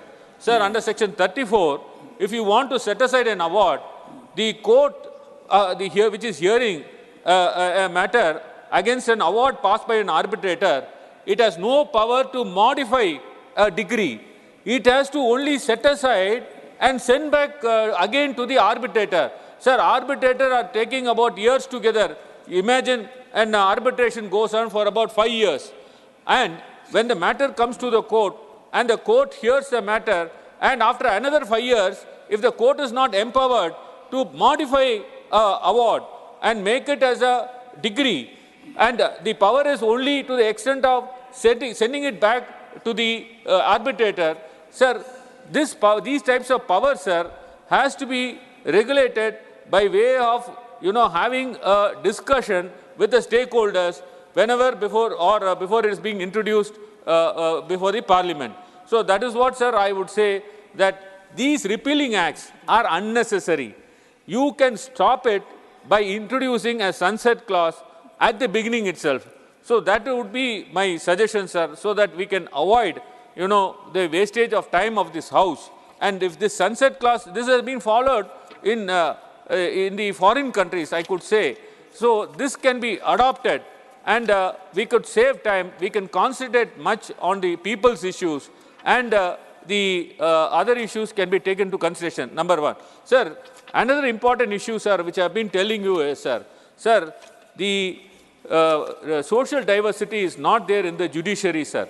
When you take the representation of the number of judges in the High Court or the representation in the Supreme Court, sir, the social diversity is lacking in the High Court, and it is also lacking in the Supreme Court, sir. Please see, sir, the information given to the Parliament by the Ministry of Law and Justice. If you see from 2018 to 2023, sir, I am told that about 80% are from the upper caste. I would say from the one community. I don't want to name the community. And the rest of 20%, sir, are coming from the backward class and from the scheduled caste and scheduled tribe. And if you see the Supreme Court, sir, is still worse. So we had, in fact, sir, we had even brought a report. You made your point, sir. Very, very emphatically, you have made your point. Yes. So I would only ask I'm grateful to the chairman. And this representation, why don't you consider, sir? Sir, what is wrong with a backward class person coming as a judge? And do you think that he can't deliver judgment? Sir, I can see two things, sir. Whether the collegium has failed to identify a person whose merit from other classes, or whether the collegium is not interested in identifying a meritorious persons from the other classes. You have made your point, sir. So therefore, high time, Chairman, sir, that let this be considered. And thank you very much for allowing me to speak on this bill. Before I call upon the Honorable Minister to reply the discussion, lawmaking is a very serious business. We alone are entrusted with lawmaking. And there are two different categories. If Parliament, which is the ultimate architect of the Constitution, makes some change in the Constitution, that is final. There can be no intervention from any agency, be it executive or judiciary. But if there is a legislation, judiciary has a method of intervention by way of judicial review, because every legislation has to be in accordance with constitutional prescriptions. So things are very categorical. To the extent a constitutional provision is concerned, any intervention, Honorable Minister, any intervention with respect to constitutional provision emanating from Parliament is not acceptable. Parliament is the only reflector of the opinion of the people. This is by way of a structured platform. People of this country indicate their mindset through the ballot and send their representatives here. I'll just tell you, we must be quite serious about it. I'll just read one provision of the 10th schedule of Indian Constitution, and that will surprise all of you. And that is 10th schedule, clause 6. Decision on questions as to disqualification on ground of defection. But if you go to proviso, provided that where a question has arisen as to whether the chairman or the speaker of a house becomes subject to disqualification, the question shall be referred for decision of such member of the house as the house may elect in this behalf, and his decision shall be final. Now just reflect, where is the question of disqualification of chairman Rajya Sabha? So we have to be extremely careful. This was drafted at a time, it was just before we came to power in 1989. So it's a serious business. I will urge all of you that we are the ultimate custodians of the rights of the people, sovereignty of the people, by ensuring that we act diligently, vigilantly, with thorough preparation, make appropriate inputs, and do not permit any incursion whatsoever. What is our mandate, and that is ultimate authority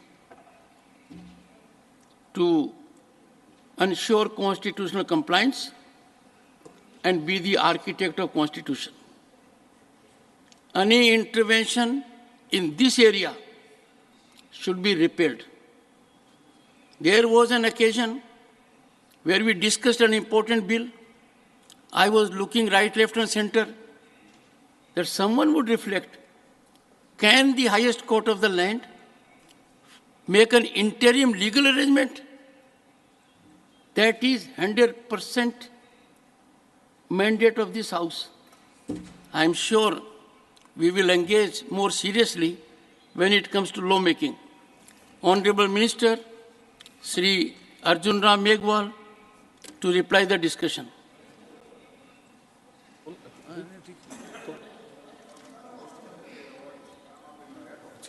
These reflections were because the Honorable Minister is handling the Department of Law and Justice. Thank you, sir.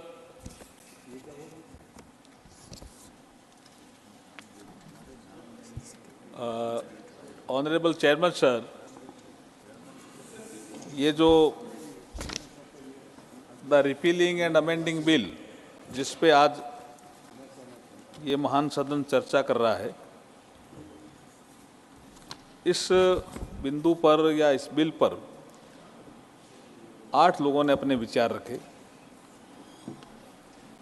GVL Narasimha Rao ji से लेकर के और P Wilson तक सबने विचार रखे। इसमें हमारे तंबी दुराई जी ने भी विचार रखे और महेश जेठमलानी जी भी, नरेश बंसल जी, के.आर. सुरेश रेड्डी जी, मस्ताना राव बीडा जी, मुजीबुल्लाह खान, सब ने अपने विचार रखे, सब ने अपने सुझाव भी दिए और सब ने ये माना कि जो कानून जिनकी अब कोई उपयोगिता नहीं है उनको समाप्त कर देना चाहिए। सब ने इनका बिल का समर्थन भी किया। सभापति जी, ये एक विषय है जो जनरल एक परसेप्शन भी है, एक सिद्धांत भी है, एक प्रिंसिपल भी है कि मनुष्य की प्राकृतिक मौत हो सकती है। मनुष्य उसकी एक्सीडेंट भी हो सकता है, जैसे एज आई 100 साल, 80 साल, 70 साल, तो एक प्राकृतिक मौत हो सकती है। लेकिन को अधिनियम है, उसकी प्राकृतिक मौत नहीं हो सकती। उसको अगर किल करना है तो संसद में ही लाना पड़ेगा। इसलिए हम आपको बार बार आकर के यहाँ किल करने का प्रयास कर, क्योंकि आवश्यकता नहीं है ना ऐसे बिलों की, लेकिन बार बार आ रहे हैं। कई लोगों ने कहा एक साथ आ जाओ, बार बार बताओ। कुछ लोगों ने सनसेट क्लॉज जैसे सुझाव भी दिए, लेकिन मैं इनको बताना चाहता हूं कि ये प्रक्रिया ऐसी है ये नेचुरल डेथ का विषय नहीं है, क्योंकि पार्लियामेंट से पास है, कुछ राज्यों की विधानसभाओं से पास है, वो संसद में आना ही पड़ेगा। देखिए, हर बिल में एक एक्ट का नंबर होता है सर, हर बिल में एक्ट का ईयर भी होता है, कौन सा लेजिस्लेचर लेके आया, किस विधानसभा ने पास किया है, पार्लियामेंट ने पास किया है, इसका उल्लेख भी होता है। और जिसका पुरुषोत्तम जी रूपाला साहब बार बार जिक्र करते हैं, वो इनेक्टिंग फॉर्मूला भी होता है। तो ये सारी, और रिपब्लिकन ईयर भी उसका होता है। तो ये सारी चीजें होने से हम सबको एक साथ लेके आ जाएं, ऐसा हो नहीं रहा है, लेकिन फिर भी इसमें हम प्रयास कर रहे हैं। सनसेट क्लॉज के बारे में आपने जिक्र किया, इस संबंध में हम प्रयास कर रहे हैं। जो बिल था ओरिजिनली, इसमें 65 ऐसे अधिनियम थे जिनकी कोई आवश्यकता नहीं थी। एक ऑफिशियल अमेंडमेंट के द्वारा ये 11 ऐड हुए हैं, तो टोटल 76 ऐसे कानून जिस बिल की हम चर्चा कर रहे हैं। अब तक मोदी जी के आने के बाद, मोदी जी 2014 में शासन में आए, मोदी जी के आने के बाद 1486 हम पहले ही ऐसे कानून जिनकी आवश्यकता नहीं थी उनको समाप्त कर चुके हैं।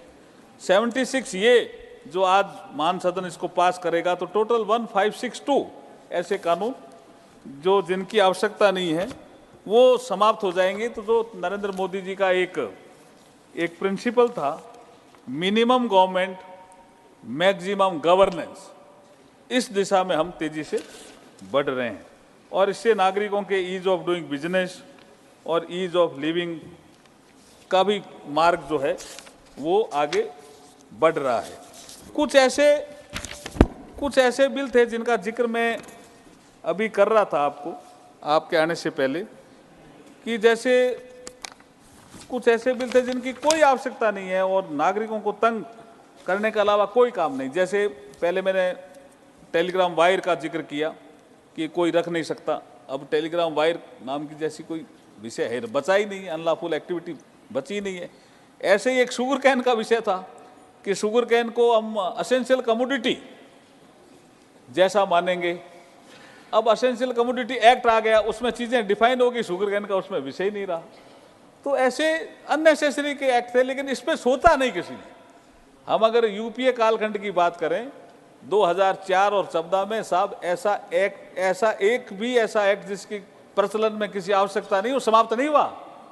और मोदी जी के आने के बाद 1562 ऐसे समाप्त हो जाएंगे। इसलिए नागरिकों को सुविधा देने का काम प्रधानमंत्री मोदी जी तेजी से कर रहे हैं। जैसे मेटल कॉर्पोरेशन है, अब मेटल को एक्वायर करना अपराध, मेटल कॉर्पोरेशन का एक इसमें मैं लेकर आया हूं। तो अब इस तरह की बहुत सी चीजें हैं जिनका जिक्र अलग अलग सदस्यों ने किया है, लेकिन मैं फिर कहता हूं कि इसमें अलग अलग मिनिस्ट्री का काम होता है, कुछ एक्ट स्टेट के होते हैं, कहीं पर स्टेट्स की ओपिनियन भी ली जाती है, इन सब में टाइम लगता है। लेकिन ये भी एक काम था, मोदी जी से पहले इस पे तेजी से विचार नहीं हुआ। मोदी जी के आने के बाद लगा कि भाई ऐसा ये भी एक काम है, अननेसेसरी के एक्ट क्यों पड़े हुए हैं। इसलिए मैं जो कई बार कहता हूं कि जो पंच प्रण है, जो प्रधानमंत्री जी ने कहा है, लाल किले की प्राचीर से भारत को विकसित भारत बनाना, मानव केंद्रित, ईज ऑफ लिविंग, यहां भी एक विषय आता है।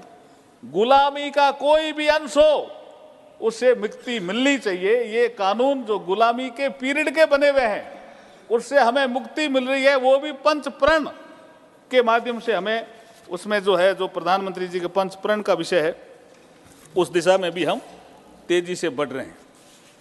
एक सनसेट क्लॉज के बारे में जो पी विल्सन साहब कह के गए, मैं ये कह सकता हूं कि sunset clause is under consideration of the government and the sunset is being considered and consultation of the concern ministry and department. तो आगे उस पर क्या विषय आएगा हम आपको बता देंगे। फिर मैं कहना चाहता हूं कि ये मोदी सरकार है जो आगे बढ़ने में विश्वास रखती है, इसलिए हम ऐसे एक्ट जिनकी कोई आवश्यकता नहीं है, जो ठहरे पानी की तरह हो गए हैं, उन्हें रिपील करने का काम आज इस बिल के माध्यम से मान सदन के समक्ष मैं लेकर के आया हूं। मैंने पहले भी कहा था, अगर आगे बढ़ना है तो बहता पानी बन जाओ। अगर आगे बढ़ना है तो बहता पानी बन जाओ, ठहरा पानी थक जाता है वह तो अपनी काई से, काई उसके ऊपर ही होती है, लेकिन एकदम ठहर गया पानी तो वो काई से भी थक जाता है। तो ये ऐसे कुछ कानून थे जो खुद भी थक रहे थे, नागरिकों को भी थका रहे थे। कुछ विषय जुडिशरी से संबंधित भी आए, कुछ टिप्पणी आपने भी की, और कुछ जजों की अपॉइंटमेंट को लेकर के कि सभी सामाजिक। माननीय मंत्री जी, we all are proud of our institutions. There are three main organs: जी, the legislature, the executive, the judiciary. जी, The executive has performed phenomenally. The world has recognized it. We noticed it during G20. We have seen infrastructural growth of unbelievable dimension. Alleviation of poverty has taken place. So executive is performing very well. These are not political issues, they are above politics. Our judiciary has a robust infrastructure, known for its independence globally. Our judiciary recently has taken several innovative steps. Even I have directed our secretariat to get in touch with the Supreme Court Secretariat about translation. Our judiciary has attained milestones by making available judgments in the language people understand. Many things have happened. There will always be issue between organizations because we are in a dynamic world. Those issues have to be settled. Some issues may arise from this side, some issues may arise from executive, some issues may arise from judiciary. And therefore, this parliament, this august house, the upper house, is committed to giving highest respect to all the organs, because only in togetherness, in tandem, we can achieve success of our democracy to a higher level and take it to 2047 as a developed nation of the world. Therefore, the intent is that if there are difference of opinions, that is just a perception which can be smoothly ironed out. And I have no doubt with a minister like him who has seen the executive, he has operated legislature also by virtue of being district magistrate. You have dual powers. So he is eminently suited and belongs to a category of Dr. Ambedkar. So he is the right person, a right platform to smoothen out if there are any rough edges. But we take pride in all our institutions. It is this house that has done justice to one half of humanity by providing for reservation to women. It is this house that did away with the temporary provision of Article 370. Historic, epochal events have taken place. So it is from that perspective, the honorable member made some reflections. We have to see it in that perspective. Honorable Minister. Sir, आपके जो observation थे, आने वाले समय में जब कभी भी इस दिशा में हम आगे बढ़ेंगे कंसल्टेशन के प्रोसेस में, आपके जो वैल्यूएबल सुझाव हैं उनको हम उचित प्लेटफॉर्म पर ज़रूर उठाएंगे, क्योंकि सामाजिक प्रतिनिधित्व सब वर्गों का जुडिशरी में होना चाहिए। ये आज के इस ऑब्जर्वेशन का मैं सार समझ पा रहा हूँ। देखिए, जो भाषा का विषय आपने रखा, एक फंक्शन में राष्ट्रपति जी और चीफ जस्टिस ऑफ इंडिया और हम सब लोग थे, उस समय ये भाषा का विषय आया कि ऐसी भाषा में आपके जजमेंट होने चाहिए। आप जनता, आप भी तो जनता के लिए हो ना, सब हम जनता के, we the people of India करके कॉन्स्टिट्यूशन के सबसे पहला वर्ड वही लिखा हुआ है। तीनों अंगों के लिए भी वही सुझाव है कि हम लोगों के लिए काम करते हैं, नागरिकों के लिए काम करते हैं। तो सरल भाषा में होगा, सब लोग समझेंगे। तो मुझे लगता है जुडिशरी ने इसको बहुत अच्छे ढंग से लिया है और इस दिशा में तेजी से काम हुआ है। एक ई कोर्ट के लिए भी अच्छा काम हुआ है। अगर आपके सेक्रेटरी जनरल साहब, अगर उनके सेक्रेटरी जनरल, उनका भी पद नाम सेक्रेटरी जनरल हो गया है, हाँ, तो उसमें आप बात करेंगे तो मुझे लगता है कि काफ़ी सुविधा रहेगी। दूसरा एक विषय और, आपने बाबा साहब डॉक्टर B.R. अम्बेडकर साहब का नाम लिया, तो मैं आपकी जानकारी में लाना चाह रहा हूँ कि सुप्रीम कोर्ट के परिसर में बाबा साहब का चित्र नहीं था, मतलब प्रतिमा नहीं थी। तो वो अगर 14 अप्रैल या 6 दिसंबर का फंक्शन कहीं मनाते थे तो चित्र फोटो रख करके मनाते थे। अब पहली बार जब डॉक्टर B.R. अम्बेडकर ने, बाबा साहब ने 1923 में अपनी वकालत शुरू की थी, उनके वकालत के 100 साल पूरे होने पर वकालत की ड्रेस में सुप्रीम कोर्ट के मेन लॉन में उनकी प्रतिमा लग गई। ये भी बहुत बड़ा विषय सुप्रीम कोर्ट ने किया है। इसके लिए हम सुप्रीम कोर्ट को धन्यवाद भी दे सकते हैं आपके माध्यम से। मैं समझता हूं कि चर्चा काफ़ी ठीक हो रही है। तो ये जो रिपीलिंग एंड अमेंडमेंट बिल जिसके बारे में चर्चा हुई है, उसको पास करने का मैं अनुरोध करता हूं सर्वसम्मति से। Thank you. The question is that the repealing and amending bill 2023 as passed by Lok Sabha be taken into consideration. Those in favor will please say aye. Those against will please say no. I think the ayes have it. The ayes have it. The motion is adopted. We shall now take up clause by clause consideration of the bill. Clauses 2 to 4 stand part of the bill. Those in favor will please say aye. Those against will please say no. I think the ayes have it. The ayes have it. Clauses 2 to 4 are adopted. First schedule and second schedule and third schedule stand part of the bill. Those in favor will please say aye. Those against will please say no. I think the ayes have it. The ayes have it. The ayes have it. First schedule, second schedule and third schedule are adopted. Clause 1, the enacting formula and the title stand part of the bill. Those in favor will please say aye. Those against will please say no. I think the ayes have it. The ayes have it. The ayes have it. Clause 1, the enacting formula and the title are adopted. Shri Arjun Ram Meghwal to move that the bill be passed. Honorable Chairman, sir, I move that the bill as passed by Lok Sabha be passed. Motion moved that the bill be passed. The question is that the bill be passed. Those in favor will please say aye. Those against will please say no. I think the ayes have it. The ayes have it. The ayes have it. The bill is passed.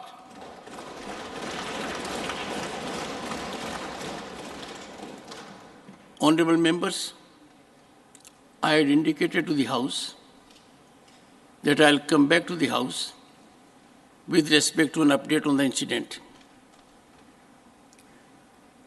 The culprits have been apprehended. The matter is under investigation and it will take its own course.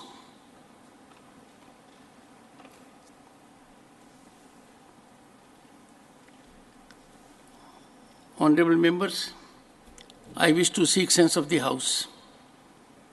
We have special mentions. Some of the members have chosen not to be present in the House.